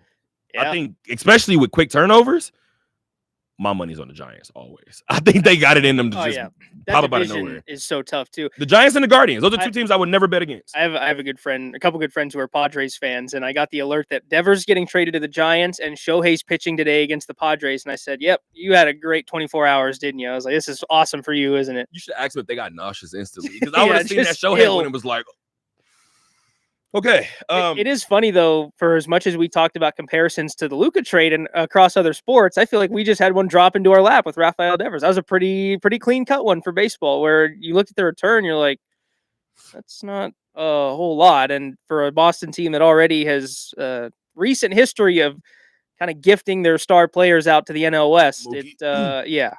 I I still think that's going to go down as the worst trade in like the last 15 years. When considering did A-Rod get traded? Ooh, can't That was remember. 90. Yeah, late 90s, early 2000s. Yeah. 98, 99, one of them. Cool. So we're removed from that. So Yeah. the last 20 years, 21st that century. Mookie trade is the worst one in history, dog. What the hell was that? Yeah. And well, We knew it then. trading Mookie to pay Bogarts and Devers, who are, oh yeah, they're both not on the team anymore. So now what do you do? And now where are we going? Absolutely. And the funny thing is, too, go text all of your Padre friends, and tell them that I'm just little old me. But my dad is going to hear this for the first time. I think it's a far gone conclusion that the Yankees are winning the championship this year. I just confident. feel like I'm looking at Aaron Judge and I was like, ooh, he looked like he played that damn drop in center field over and over and over all winter. He looks different. And I told my dad, I said, you guys tormenting him is going to do one of two things. He's either going to kick the rest of this league's ass for the rest of his career, or he's going to like slowly start to drift away and we'll be like, oh, he'll never win the big one. I think it's the former. He looks like, okay, I got close, and now this is where I go snatch mine, right? This is all good. This is not brain. This is not analytical. This is nothing. But go text all your friends and tell them I got a New York San Diego World Series. Oh, okay. San Diego's a team, I follow them a little closer because of, friends in my life. Okay. So Look at you being a good friend. Well, wait. Do you only follow to who do I have to cheer for otherwise? I have a great team to watch regardless. So that's Paul, right? Yeah, of course. Okay. Paul Skeens. Yeah. It's my favorite player. But yeah, I think he's mine too. but looking at that roster in San Diego and just following them a little closer than some of the other teams, like look at it top to bottom, you're like, it's a pretty stacked team. Like standing next to the Dodgers, of course, it doesn't look as good because they're the Dodgers and they just have $1 billion payroll. But when you look at it as who they are, you're like, oh, this is a pretty stacked team in their own right. Like this is a team, they already beat the Dodgers once in the postseason. Like you definitely see them doing that again, hanging around. I mean, they're right there with them. They're not far behind by any means. And the funny thing is, I think when they play in the postseason, and this is no shot at the AL, because I thought the Yankees had a shot last year. I thought they actually shocked me with how they didn't show up in the World Series. But every time I watch the Padres and the Yankees, the Padres and the Dodgers play as of late, it reminds me of when not the Padres. Why do I keep saying Padres? It reminds me when the Dodgers used to run into the Cardinals. Yeah. And I would tell my dad every year, if they get by y'all, they're winning it all. Just need one. Yeah. I'm just letting you know. Like, if they get the confidence to beat y'all after y'all were the NL West and 4th straight year, they're going to win it. Yeah. And a lot of times it was the Giants winning it. But I was like, if they get by you guys, I just feel like the champion is here. The champion is in this series. It's like Cowboys 49ers back in the day where you're like, all right, whoever wins, this is Super Bowl. And we'll see you in 2 weeks when the other one wins by 30 in the next game. Hasn't it felt like that when Kansas City plays Baltimore and Kansas City plays Buffalo? You're looking over at the NFC like, well, Commanders, yeah, I know. How cute. Nobody really looks at the NFC. No disrespect to the Eagles this year. Sorry. No. Yeah. Oh, here's one thing that I got to say really quick because I'm going to be disrespectful really quick. Okay. Fired up. Social media is hilarious. But I seen a post, and it was just a post that we shouldn't care about as sports fans, but I cared a lot. Yeah. It said the best player at every number or something. Okay. My favorite number is 23. So I didn't even think anything of it. I was like, let me just see who's at 23. It was Christian McCaffrey. Okay. I mean, when he's healthy, being a Packer fan, my mind went to Jair Alexander. Yeah. He's no longer a Packer right now, but when he plays, that's a top-tier cornerback in the league. CMC, that's fine. Yeah. I'm like, CMC is probably the way I would go. I'm like, all right, cool. So I'm going through, and I'm like, okay, cool, 56. 50. Do you know where I got angry? I'd love to hear and it shouldn't bother me it. as much as it did. Who do you think was number one? Jersey number one? I'm going to guess it was Jalen Hurts, given recency bias. And I'm happy that you said it's given recency bias. Because I looked, and I damn near hit Google. I said, what number does Jamar Chase wear? Because is he number one? Because let me tell you guys something. He's not a better football player than Jamar fucking Chase. And I was just like, and I got so mad at the post. Yeah. I had Jamar Chase on my fantasy team last year. I'll tell you, pretty damn good football player. Dog, Jamar Chase. He's insane, brother. Yeah. And the funny thing is, Jamar gives me, like, Tyreek still has his funny moments. Jamar gives me, like, any given Tuesday, he'll walk up there and you'll be like, hey, Jamar, Jair Alexander is your matchup. Da-da-da. He looks like any given Wednesday, he'll look you dead in your face and be like, I'm the best receiver in the world. And then he goes out there on Sunday and he shows you he's the best receiver in the world. Yeah. Like, damn. And then you go out there and catch 11 balls for 170 yards and 2 touchdowns. Like, okay, I guess you kind of are. It's kind of that thing. I seen Jalen Hurts jersey and got so frustrated. I said, respect to the ring, but this is not right. That's how I know that's like my, sometimes you have the timer on your apps. Like, I control my screen time. That's like my timer to get off Twitter sometimes. I saw one that said, it was an Eagles fan, of course. It was, which franchises would Jalen Hurts be the best quarterback of all time on? And they had the audacity to tell me that he would be the best Steelers quarterback of all time over Ben Roethlisberger and Terry Bradshaw. And I say, you know what? Let me close that app real quick. I'm chilling. Like, I'm cool. I'm done. I'm done for the day. Hey, man, if Aaron Rodgers win a championship in Pittsburgh, I'm just... You know what's funny, bro? I got enough. I need the whole summer to. I gotta know how you feel about this. Aaron Rodgers. Go ahead and tell me this real quick, and we'll get to Nighthawks and we'll end with the Aviators this time around. It felt like an inevitability because they lost out on Fields. They let Russ walk. They didn't draft a quarterback until Will Howard. So I'm like, are we really like, sure, we'll go with Mason Rudolph again. I don't personally don't like Aaron Rodgers. I just feel like he annoys the hell out of me a little bit. Like, I don't want to deal with the media circus that follows it. Do I think he's an upgrade over Mason Rudolph? Sure. Like, do I think he's that big of an upgrade over Mason Rudolph? Or like, probably not. I mean, I've been joking with a lot of my family and friends, like, wow, we just went from 8-9 to 9-8. Like, it's gonna be great. Like, Aaron Rodgers is gonna win us all these games. I mean, it's gonna make them more interesting, right? Because everyone's gonna be talking about them. They play the Jets week 1. Shocker that when the schedule came out and they were playing the Jets in week 1 and the Packers on prime time, I think I think I figured out we were going to sign Aaron Rodgers at some point. But absolutely, yeah, I mean, look, they're kind of still in this quarterback hell that they were last year. I wanted to re-sign Justin Fields just because I feel like, look, was he an amazing passer last year? No, but he was 4-2 and he can run and get out of stuff. And he didn't have a premier opportunity outside of the early weeks and then when Russ was hurt. Yeah, so I mean, that didn't happen. I'm happy he got his bag in New York, whatever. I think he's about to ball. I soured out on Russ pretty quickly after the way that season ended, that I think we all kind of thought was going to end with, like, the bad performance against the Chiefs and the Ravens. And you're just like, all right, I'm out on Russ a little bit. So of the options that were there, by the time they could have signed Rodgers, he's probably the best one.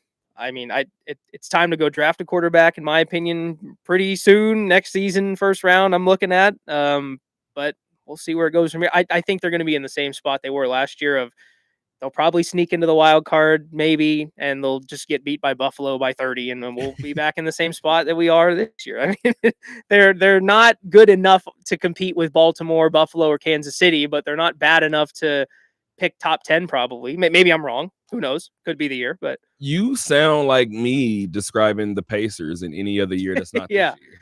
Yeah, Shout out to the Kings for handing over Tyrese, man. That's awesome for you guys. You guys deserve that after all those years. Not like we didn't give you DeMontis Sabonis for him, but anywho, yeah, you're happy right now. Yeah, no, it worked. I'm not hearing anything over the Pacers right now. It worked out. Speaking of something that didn't work out, man, our Nighthawks. Yeah. Our Nighthawks. 13-point loss. 44-31 at home against Bay Area.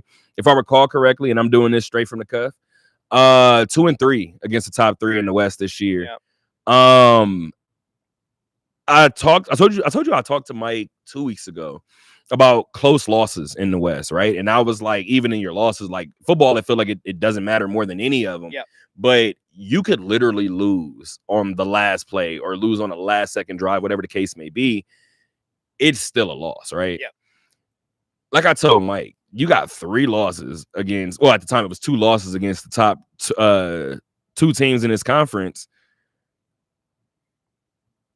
And you're in every game. Like, that's gotta be kind of gotta like eat away at you, right? So the funny thing about this job is you just gotta remix questions, right? So I asked him along with I don't think I asked Jerome this, but I asked Mike when he goes back and he watches these games and he's sitting down during the film sessions and he's game planning for the next week. In all of these games against the top teams in the West, what's the standalone? Like, what's the reoccurring theme? Like, I'm like, dog, I'm gonna get you to answer this question. You finally answered it, at least to my liking, right? Because that is something that we do. And his answer was so spot on. I said, yeah, that's a pretty safe bet to have in terms of your takeaway. I said, what's your takeaway when you go back and you watch all these games against the top teams in the West? He looked at me, he said, my takeaway is that anybody can beat anybody any day. All right. I said, yeah, pretty much. Yeah. I mean, this game, they had just beaten Arizona a couple weeks back, so that was a good win, right? Jaden Delora was looking good. Yeah. This game surprised me a bit in how inept the offense looked in the first half. Like, there was nothing going for them. And we touched on Worse than the Jacksonville game. Yeah, I mean, we touched on our broadcast about, okay, this is a good D-line with Bay Area. They got a couple of guys up front that can make some noise. And we saw that early on where they got some pressure. And, we even saw Jaden bring in Wimbush into the backfield for some extra pass protection. That didn't really help. There was blanketed coverage down the field. And I will say, to Jaden's credit, I think he completed maybe 2 passes in the first half, I believe. No touchdowns. They were shut out in the first half. Didn't turn the ball over still. So that was good on him. I mean, he has 13 touchdowns, 0 interceptions. The Wimbush one. No flat out turnover. Yeah, I thought Well, that you 4th could- and 4 at the yeah, there was not a lot good in that first half by any means. So Oof. we speculated, would we see Jerome? And it was interesting when they came out for the second half. You know, Ben and I are in the broadcast booth. We're looking over. We're just on radio, no TV, so we're just peeking over at the sideline. And I mentioned when the second half was starting, I said, "Oh, Jaden's got his helmet on," and Jaden and Jerome both ran out onto the field to start the second half, and then Jaden went back to the bench. So I'm like, was this a conversation that was had, or did Jaden just find out now that he's not starting in the second half? Because they both had their helmet on. They both ran out onto the field. Jerome went over to Hurtis to get the play, and then Jaden came back. So maybe I'm looking into that more than I should be. But no, when I saw his helmet on, I'm like, that caught me as odd. And credit to Jerome. I have a question for you though, really quick, because now that you just said that, Yeah, because I didn't know where you were going with it at first. I was like, damn, maybe I didn't see. You saw me kind of sit back. yeah. So I did see that. But I don't know if you paid attention to it, because usually the kicker is the first one out. So Yeah, Ben yeah. Derby comes out. He's starting to line up. Jerome was the second guy out. Yeah, okay. So that gave me the indication that Jerome was told, we're going with you. Yeah. Now, what's interesting about what you said, because I forgot, I don't think it was relayed to Jaden until after. My only question for you is, would it shock you? I don't know. Yeah, I mean, Jerome was definitely told early on because he was ready. He was to go. out there. But given some of the decision, Mike is quick to make decisions on a whim, right? So maybe that was a last second halftime decision where, because granted, they were only down by 12 at halftime. The defense had stood up. They had made good plays on special teams. So if you felt that Jaden just needed to find a rhythm, like they could have certainly went back with Jaden, and I wouldn't have been surprised at all. They end up going with Jerome. He has a pretty good second half, but they can't keep Bay Area off. So the way it played out, it did seem like Jaden was a little caught off guard a bit. I mean, didn't seem to handle it poorly or anything. No, it was right back on the sideline helping out, but it did catch me as a little weird there, that start of the second half at the very least. Now, I'm not here to try to make a story out of nothing, right? No, but no. the story is the story. I felt like it was my job to, first of all, they weren't going to bring out Jerome Johnson at first. Yeah. I asked for him, because if you didn't do it, I was going to do it in the locker room. Yeah. Like, I wanted to get this, and I preferred to do it in the locker room, Mhm. actually. So when they asked me, I was like, if you want to bring Jerome, you can, but like, I'm going to ask in front of everybody then. But I was trying to figure out how to word it. Like I said, that's usually what it is in terms of this job. It's just wording, right? But I highlighted it, and I was like, hey, so with the way that the season is going for you, and you know what I mean, not necessarily knowing when you're going to play or how long the leash is, like, how have you been trying to stay tuned and stay ready? And he looked at me and was like, well, no, it's football. Like, you got to stay ready, game plan, da-da-da-da. Russo, I am here to tell you to your face, I looked that man in his eyes. He had a different answer that came to mind initially. Mm-hmm. Now, I'm not here, like I said, to start and to burn the house down. I want that story. Yeah. I mean, it is, look, it's the story of the season so far, right? Your IFL MVP from last season, who had moments last season too where he was also pulled, right, because of some issues, but More than once, more than twice. yeah, sparingly, but comes into this season and the turnovers are a big problem. So we go to Jaden DeLaura. They're riding high. That's the hot hand until it comes to a screeching halt in the first half of that game. And now Jerome Johnson comes in and he's back to his old ways. And he played a good second half, right? I think he had one ball that was near interception that he tried to force late in the game. Yeah. When it was like triple coverage. But other than that, he ran the ball very well. He threw the ball pretty well. Even a couple of the ones at the goal line. I think there was one to Quentin. 4-on-1, 4th and 1. Yeah, 4th and 1 that was a pretty accurate pass in the corner, and the defender made a good play, knocked it away. Played a pretty good second half. But again, it's like goalies in the NHL where we see it sometimes, number 1 and number 2, like we're seeing with Edmonton right now. You can go up to some of these goalies and say, oh, how do you feel? But am I getting yanked? Like, obviously they're in the final. A lot's on the line, but okay, if I give up this goal, am I out of the game? Is it my fault? So for them, it's trying to not make. They're walking on eggshells a little bit. Is what I was trying to say. Yeah, they're trying to win, of course, but they're trying not to lose their job, and that's a tough thing to Exactly. balance. Where it's like, And I don't know how much is going each way. And I don't know the conversations that you have with Mike, right? But those are the conversations I'm having with him. I'm Yeah. trying my best to not overstep, because Mike has been around a lot more football than me. Yeah. But I haven't been around one good situation where quarterbacks didn't know if that one turnover was going to lose them their spot. Yeah, that's I've never been in a good situation like at any level. That's a tough place to be. And you see it so many times in the NFL with rookies where like Bryce Young, like how long was his leash this year? And credit for him, he came back, right? What about the Steelers?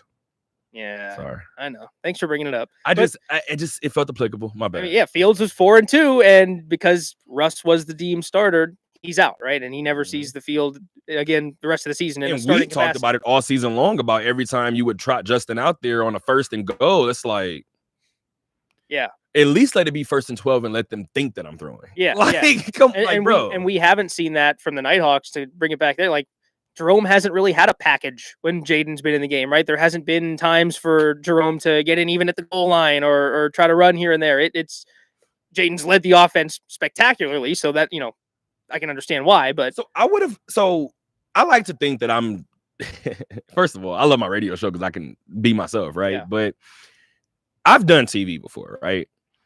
And there would have been one moment that you would have probably looked at me crazy when you guys were doing your broadcast. Yeah. Now, game like broadcast on radio, that's television. That's damn near television. Same thing. I was watching the first half, right? And it was like the horse collar. It was the horse collar. Yeah.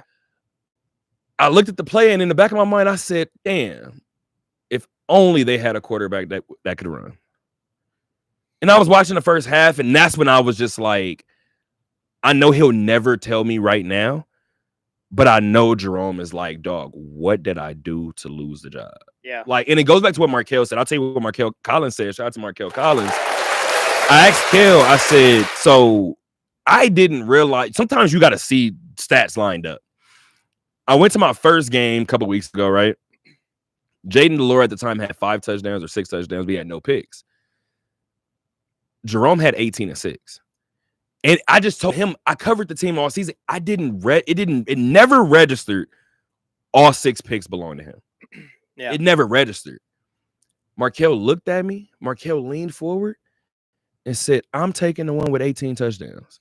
And I start cracking up. I said, that's a great point. That's what it's felt like this whole time is, can the Nighthawks and can Mike live with some of the mistakes that Jerome has made? Because it is a higher risk, higher reward. Like Jerome's floor is higher than Jaden Delore because of the running ability and because of the explosive playability like we saw last year too. Like even in, I think it was after one of the long reviews where it was a challenge that they had in the second half, and then Nighthawks didn't get it, and Jerome runs in for like a 30-yard touchdown right after. Yep. Like, there's Jerome. Like, that's what he can do, and he was gone. And so that was his second drive, by the way. Yeah, and they consistently scored with him in the second half. I mean, it was we could, and this is the funny part because you know where I'm going with this company. Eventually, we'll get to. I'll let you guys in on a little bit. Eventually, we'll get to the day by day or the Monday through Friday joint. This is 100% one of the days we could have did a 6-hour show. Yeah. Because I could have did an hour on just the Nighthawks only because I told my dad, we talking last night about the IFL, right? And he's like, so how the Nighthawks doing? I'm giving him the full rundown. He said, is y'all MVP still benched? I said, you know what's funny? I said, I got a stat for you. I said, and I thought it was like the freakiest stat in the world because I was like, this is wrong. 11 of Jerome Johnson's first 13 games, he had 2 rushing touchdowns and 2 passing touchdowns. Yeah. It felt like it. And when I first, I mean, he was all over the place. When I first read it, because his first year was in Green Bay. When I first read it, I'm like, nah, that's 4 touchdowns in every. So now I go and look at the game log. Yeah. I'm looking at the 4 I'm like, so then the season starts. And he does it the first 3 games. So that's how I get to 11 and 13 or whatever. Yeah. I looked at him and was like, do you know that this stat exists? He looked at me and laughed and was like, I pride myself on being a dual threat. Yeah. So if I do my job, this will come with it. But nah, like it never registered. But that's an insane stat. And like you just said before about that 30-yard rush for the score, that was his second drive. Both drives ended with a touchdown using his legs. And again, I could probably write a dissertation on all the different questions I've asked Mike and how the different ways I've tried to ask him. But you know the question I've asked him before about disrupting rhythm. If he has a good 3 quarters and he goes out there and has a terrible drive, which we've seen, I think it was week 5, you take him out. And to Mike's credit, I will say this. Let me actually reverse everything I just said. Mike said he doesn't make that decision. Yeah. He said every time it happens, it's Hurtis. Mhm. And we know Hurtis has been a head coach before. You know what question is next? At what point do you regain that decision making? Yeah. And honestly, I think I know Mike a little bit. That's not something he would do. It was interesting, I'll say, for the first time, because I think it was 17 straight drives that Jaden had led that ended in a touchdown in the Okay. previous few games going back.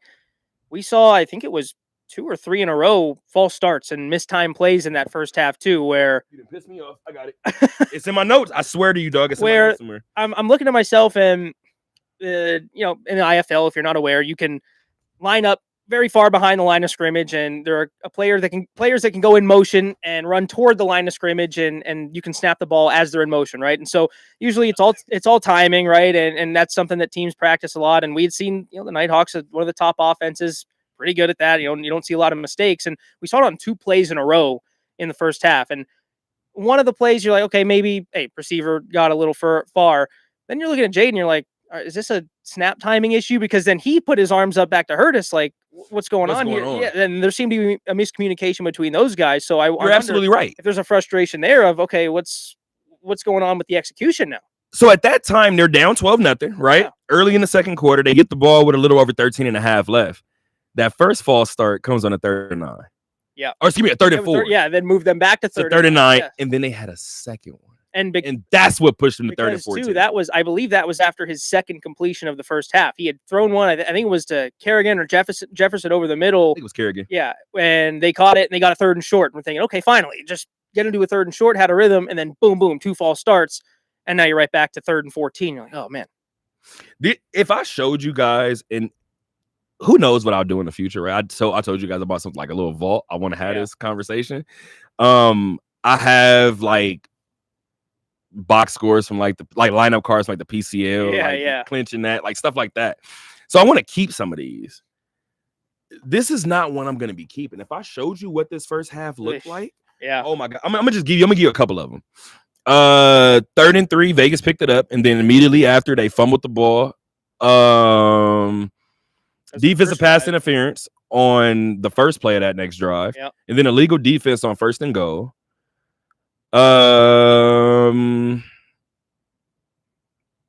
Fumbled on the field goal snap. I won't forget that. I put that in the story.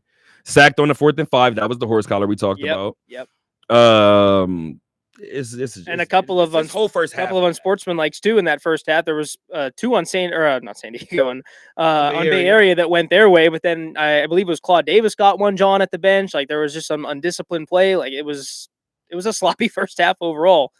Worst half that you've seen this team play this season? I think so. Especially we saw that Jacksonville game, but I think that's the one. Like defensively, they did what they had to do, right? I mean, 12 points in the first half is good. Special teams came out. They had all those. This has become a story this season between Wimbush on special teams returning kicks and the blocks that we've seen. Like that's a major special teams player of the year. I've never paid attention to it because I never really had to. I mean, 2-time player of the week now. So he might be on. I think he's on to something. I mean, he also had 4 touchdowns in the previous game before the Bay Area game against Northern Arizona too. So he's been a stalwart on offense. But yeah, it just felt like nothing was going in the first half. And again, they were down 12-0, and you're thinking, okay, they can get back into the game. Jerome pieced together some drives and did, but then Bay Area's offense kind of came to life, and they couldn't keep up defensively then. So yeah, and I mean, I talked to them about it. I talked to actually everybody about it after the game, and I was just saying that the approach was pound the pavement, right? Yeah. They didn't try to I think that was one of the first IFL games that I watched where my allergies are going crazy. Like the bridge of my nose has like the worst itch.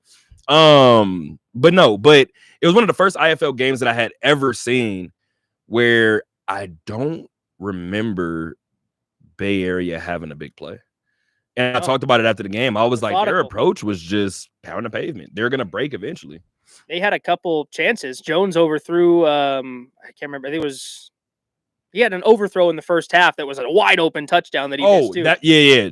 I did see that one. Yeah, so That was on your side of the field. that was I think that was on your side. he was heading toward the press box on that side because they Maybe had I'm to, thinking about- they had to maybe I'm kick thinking about a after, but they had a couple plays He they might have had missed. two. Yeah, he might have had two. But the second half was all methodical drives where Nighthawks would put together a nice drive and score, and then they would just go right down the field and they would find a way to punch it in. So it was. I gotta double check too because I don't think I put it in the story. I gotta see what their third down conversions were.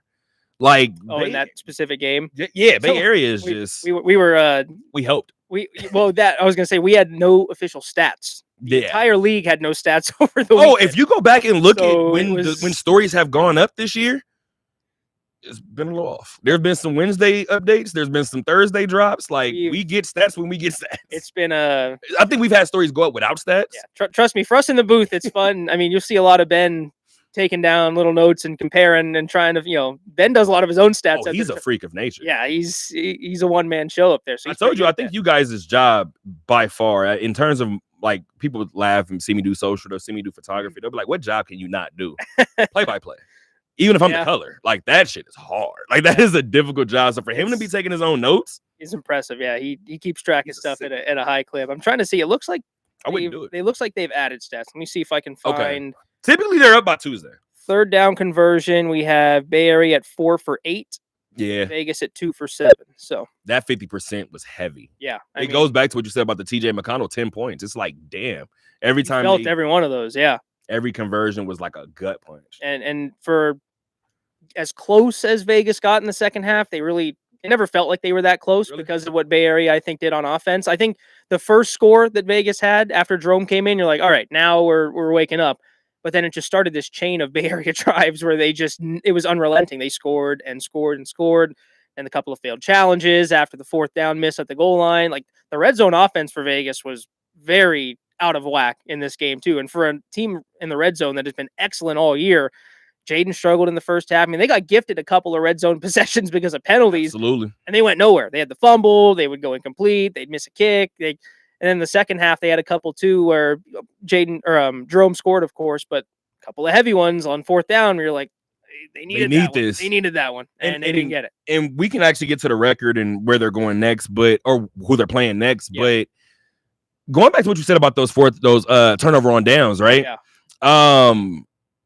I brought it up in the post game. 4th and 1 and 4th and 4. Those are 2 turnover on downs inside the 5. I asked Mike about it just being execution. He said, yeah. This goes back to what I said before, how I started this conversation. What separates these top games?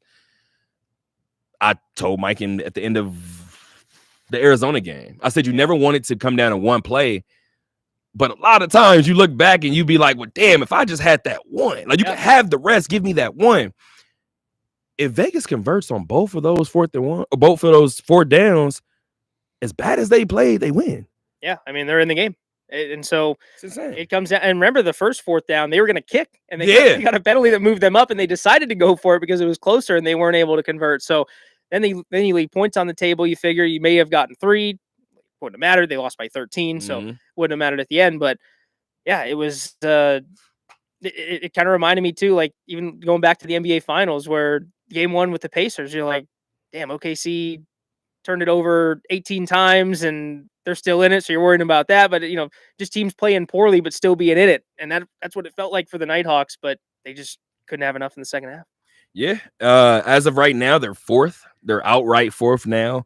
In the West, they are 6-5. They are still the last team that is over 500 in the West. My dad was like, well, now we got to look behind us now, huh? And I was like, I haven't looked behind us yet. Let me go look. There's a divide. Yeah, I looked and was like 4-6. Okay, cool. I was like, Vegas can't collapse. Yeah. But Tucson gave a little help by beating Arizona.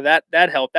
We were trying to stream games to get some live updated scores as we were going on. Oh yeah, because you don't have the live stat. Yeah, so we were watching the end of the Tucson game. Probably shouldn't even have gone to overtime, and Tucson found a way to win regardless. San Diego won, of course, so that didn't help. But whereas a couple weeks ago we were talking about, is Vegas going to fall behind or move ahead? They've kind of moved ahead, and I think Bay Area has really solidified themselves as that top team right now. Mm-hmm. They might be able to scrounge together for the second spot, maybe get a home playoff game. It feels like they're going to be in, but they're not going to make the road easy as it stands right now. Yeah, no, and you kind of just talked about it in terms of Bay Area, right? Bay Area does lead everybody in the West. They're 8-2, best IFL record, if I recall correctly. Complete sidebar. Do you know that Jacksonville is 7-4? Did not know that. I didn't peek over at the standings after the week. Just a little quick sidebar, but my dad and I were talking, and I was like, "Yeah, Arizona just lost to Jacksonville," and I looked. It was like, we lost to Jacksonville. Yeah. I was like, hold on, Jacksonville is 7-4. Wait a minute, hold on, we gotta talk about this. But in terms of the Western Conference, there are two teams that are 7-4 that sit on top of Vegas. That would be both Arizona and San Diego. It's kind of good when you can play a team that's on the bottom half of a conference, right? When you need a win at the present moment. But I was coming to town. Yep. The Barnstormers are coming to town. Saturday, 6:21. I know you have the schedule up right now. Do you have the start time? Because I got this one wrong, by the way. 6 p.m. 6 p.m. I want you to know this one was wrong for me. Yeah. I walked in at about 6:30 and was like, yeah. I believe wait a minute. that this is similar. This is, I guess, a building thing that we're, it was similar to what the Silver Knights did. A lot of our Saturday games ended up being 6. Okay. Up a little bit. So, all the rest of the home games this year will start at 6. There it is. So there you go. We'll have it on college television night. for you. Hey. So you'll see my guy on the big screen as always. Not like he hasn't been there before. We're back. Word. It's college night. So I'm going to be honest with you. If I don't see something red, like subtle, I would love to just show up in some UNLV gear and call it a day and leave the suit and tie at home, but we'll see how professional we can get. I mean, I need at the very least I need the lanyard sticking out of the slacks. I need it to be red or something, brother. You know what's funny? I was at the game one Saturday and looked down and seen the next game and was like, what am I gonna wear? I gave my best friend back home. I gave her my UNLV hoodie, and my mom has my other one. So I was like, I'm not going to go buy anything else for this game, but I got some stuff laying around from the We'll see. I actually want to pop out with. Never mind. We'll talk. Hey, don't give away the fit. Quite. Yeah, word. I almost said what I was going to do. Let me not do that yet. Let me not see do you that in person. Yeah.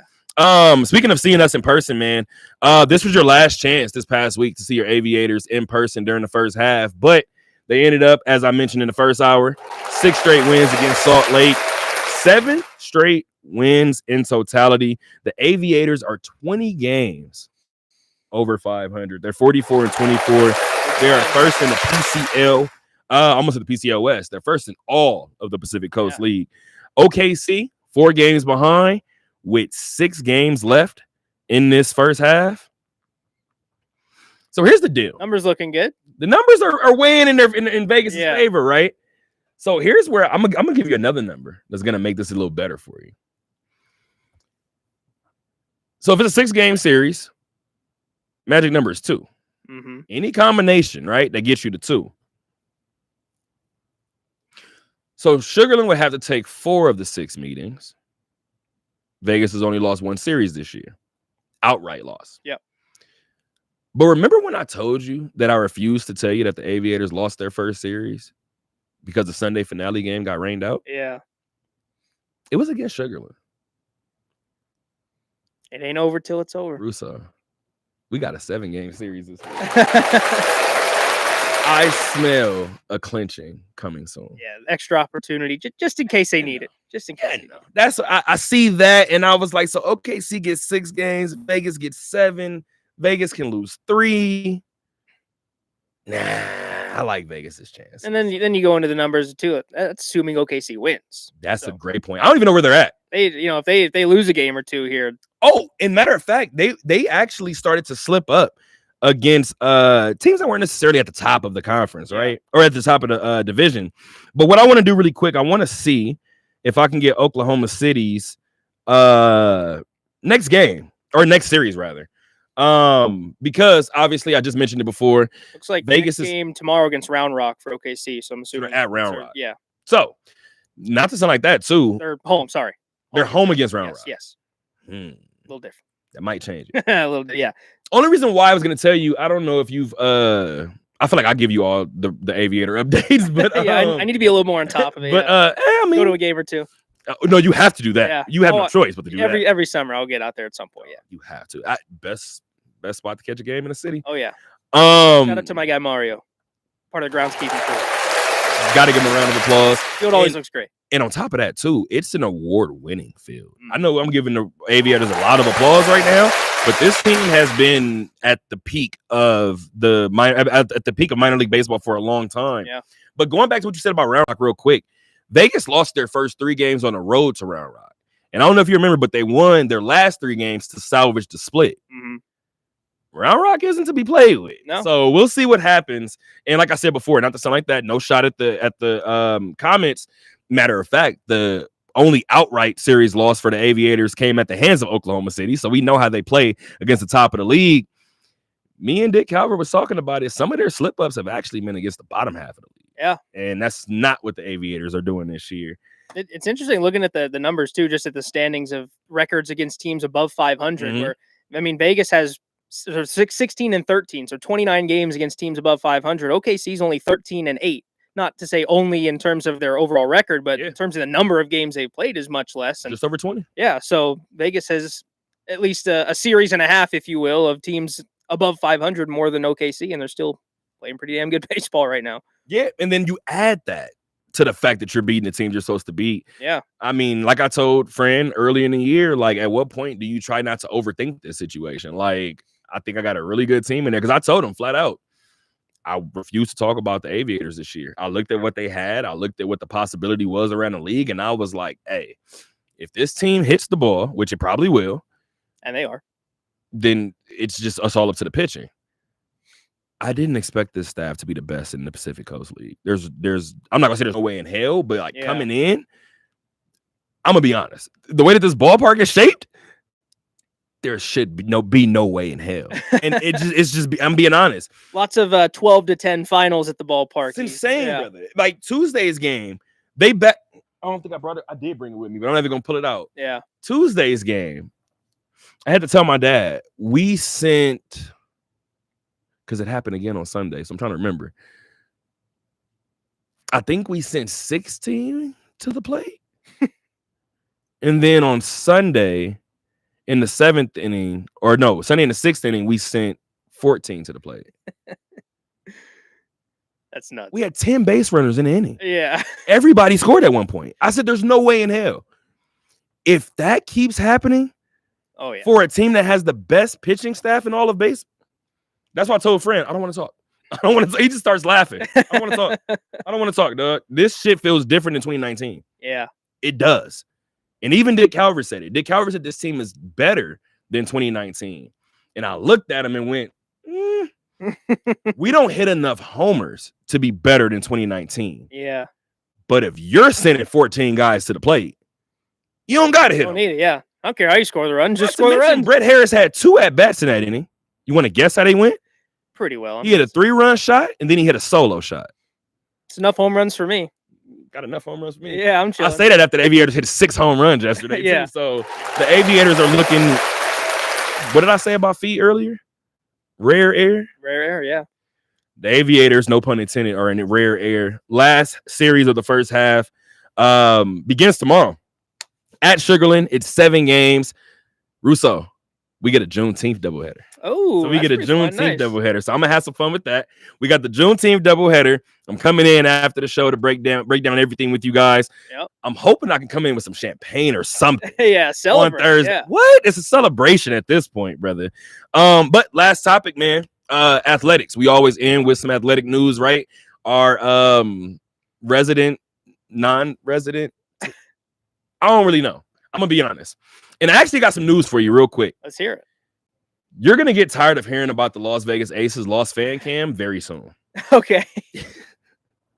Because this is my that's out there now. This is the classic, it's if I had a nickel for every time I heard about the fan cam, I'd have 2 nickels, which is, it's pretty weird, but I've heard about it twice already. But so now I'm on De'Erica side. Yeah. Let me tell you why. All right. I'm sitting in the building. Shout out to Willie Ramirez. Willie's behind me.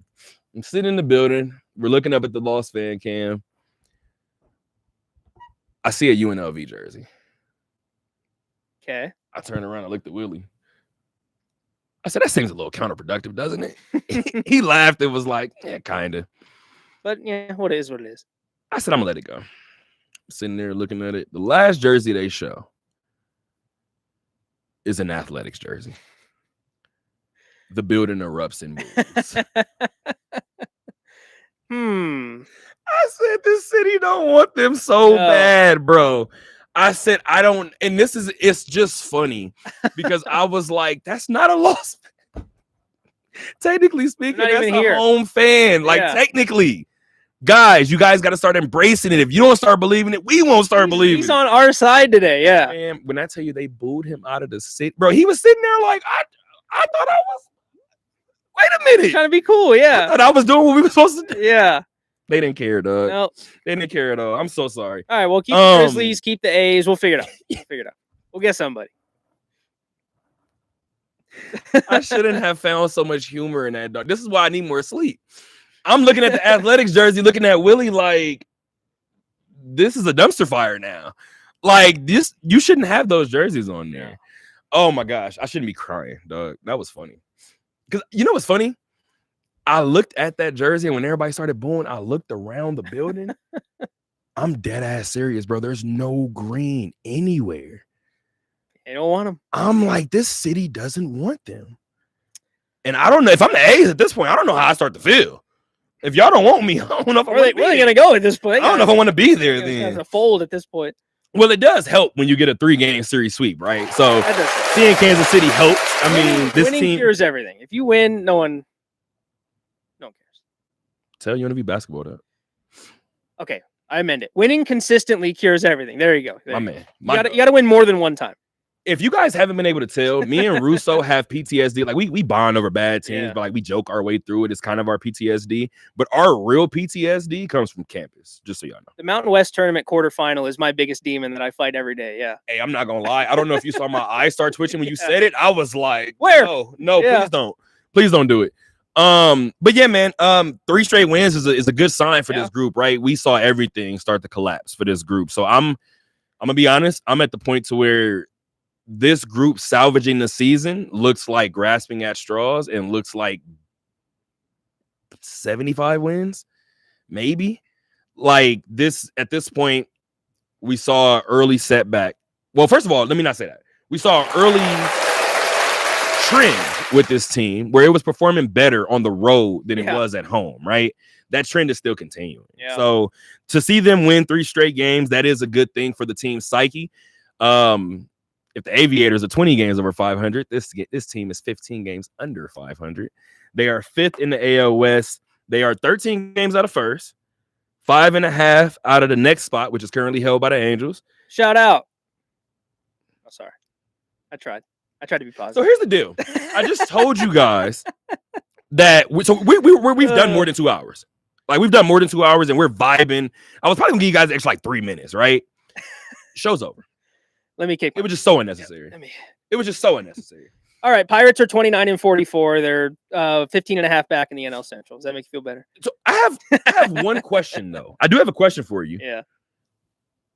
Over under 30 days before we have to revert to our favorite, well, I shouldn't say favorite, but one of our more popular segments of the show that we haven't really touched on in probably 2 years. But that's worst record watch. About a month again, and then we start watching again. Yeah, just hit me up at the trade deadline. We'll start talking. A little over a month, maybe. Don't give up, Paul. That's my only thing. I don't control anything, man. I can try my best. I'll make a call. I'm gonna be honest with you, Brody. I've already heard Brian Reynolds and Key Brian Hayes, and trust me, I hate it. Something to you. That can't happen.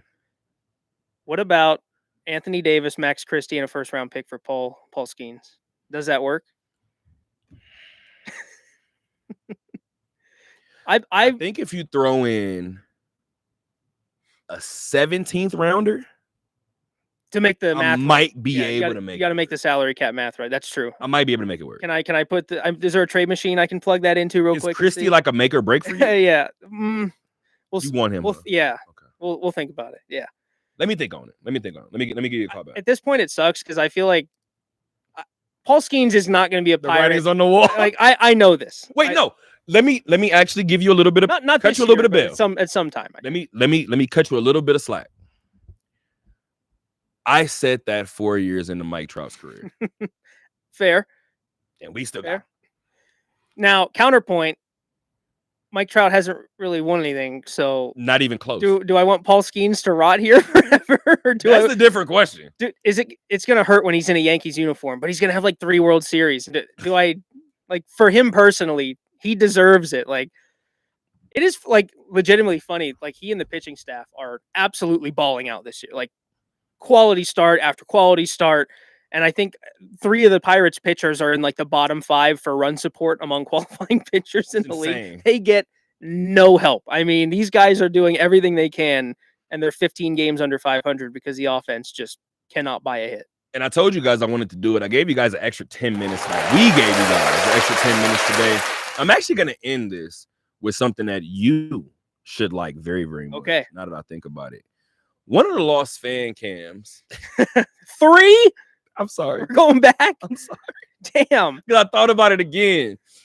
And I'm This not needs going to be a new lie. segment. Well, like, what have I seen in the Lost Fan Cam this week? Yeah. Maybe we should. Yeah. I need updates. All my that's out there now are going to come from there. Yeah. Yeah.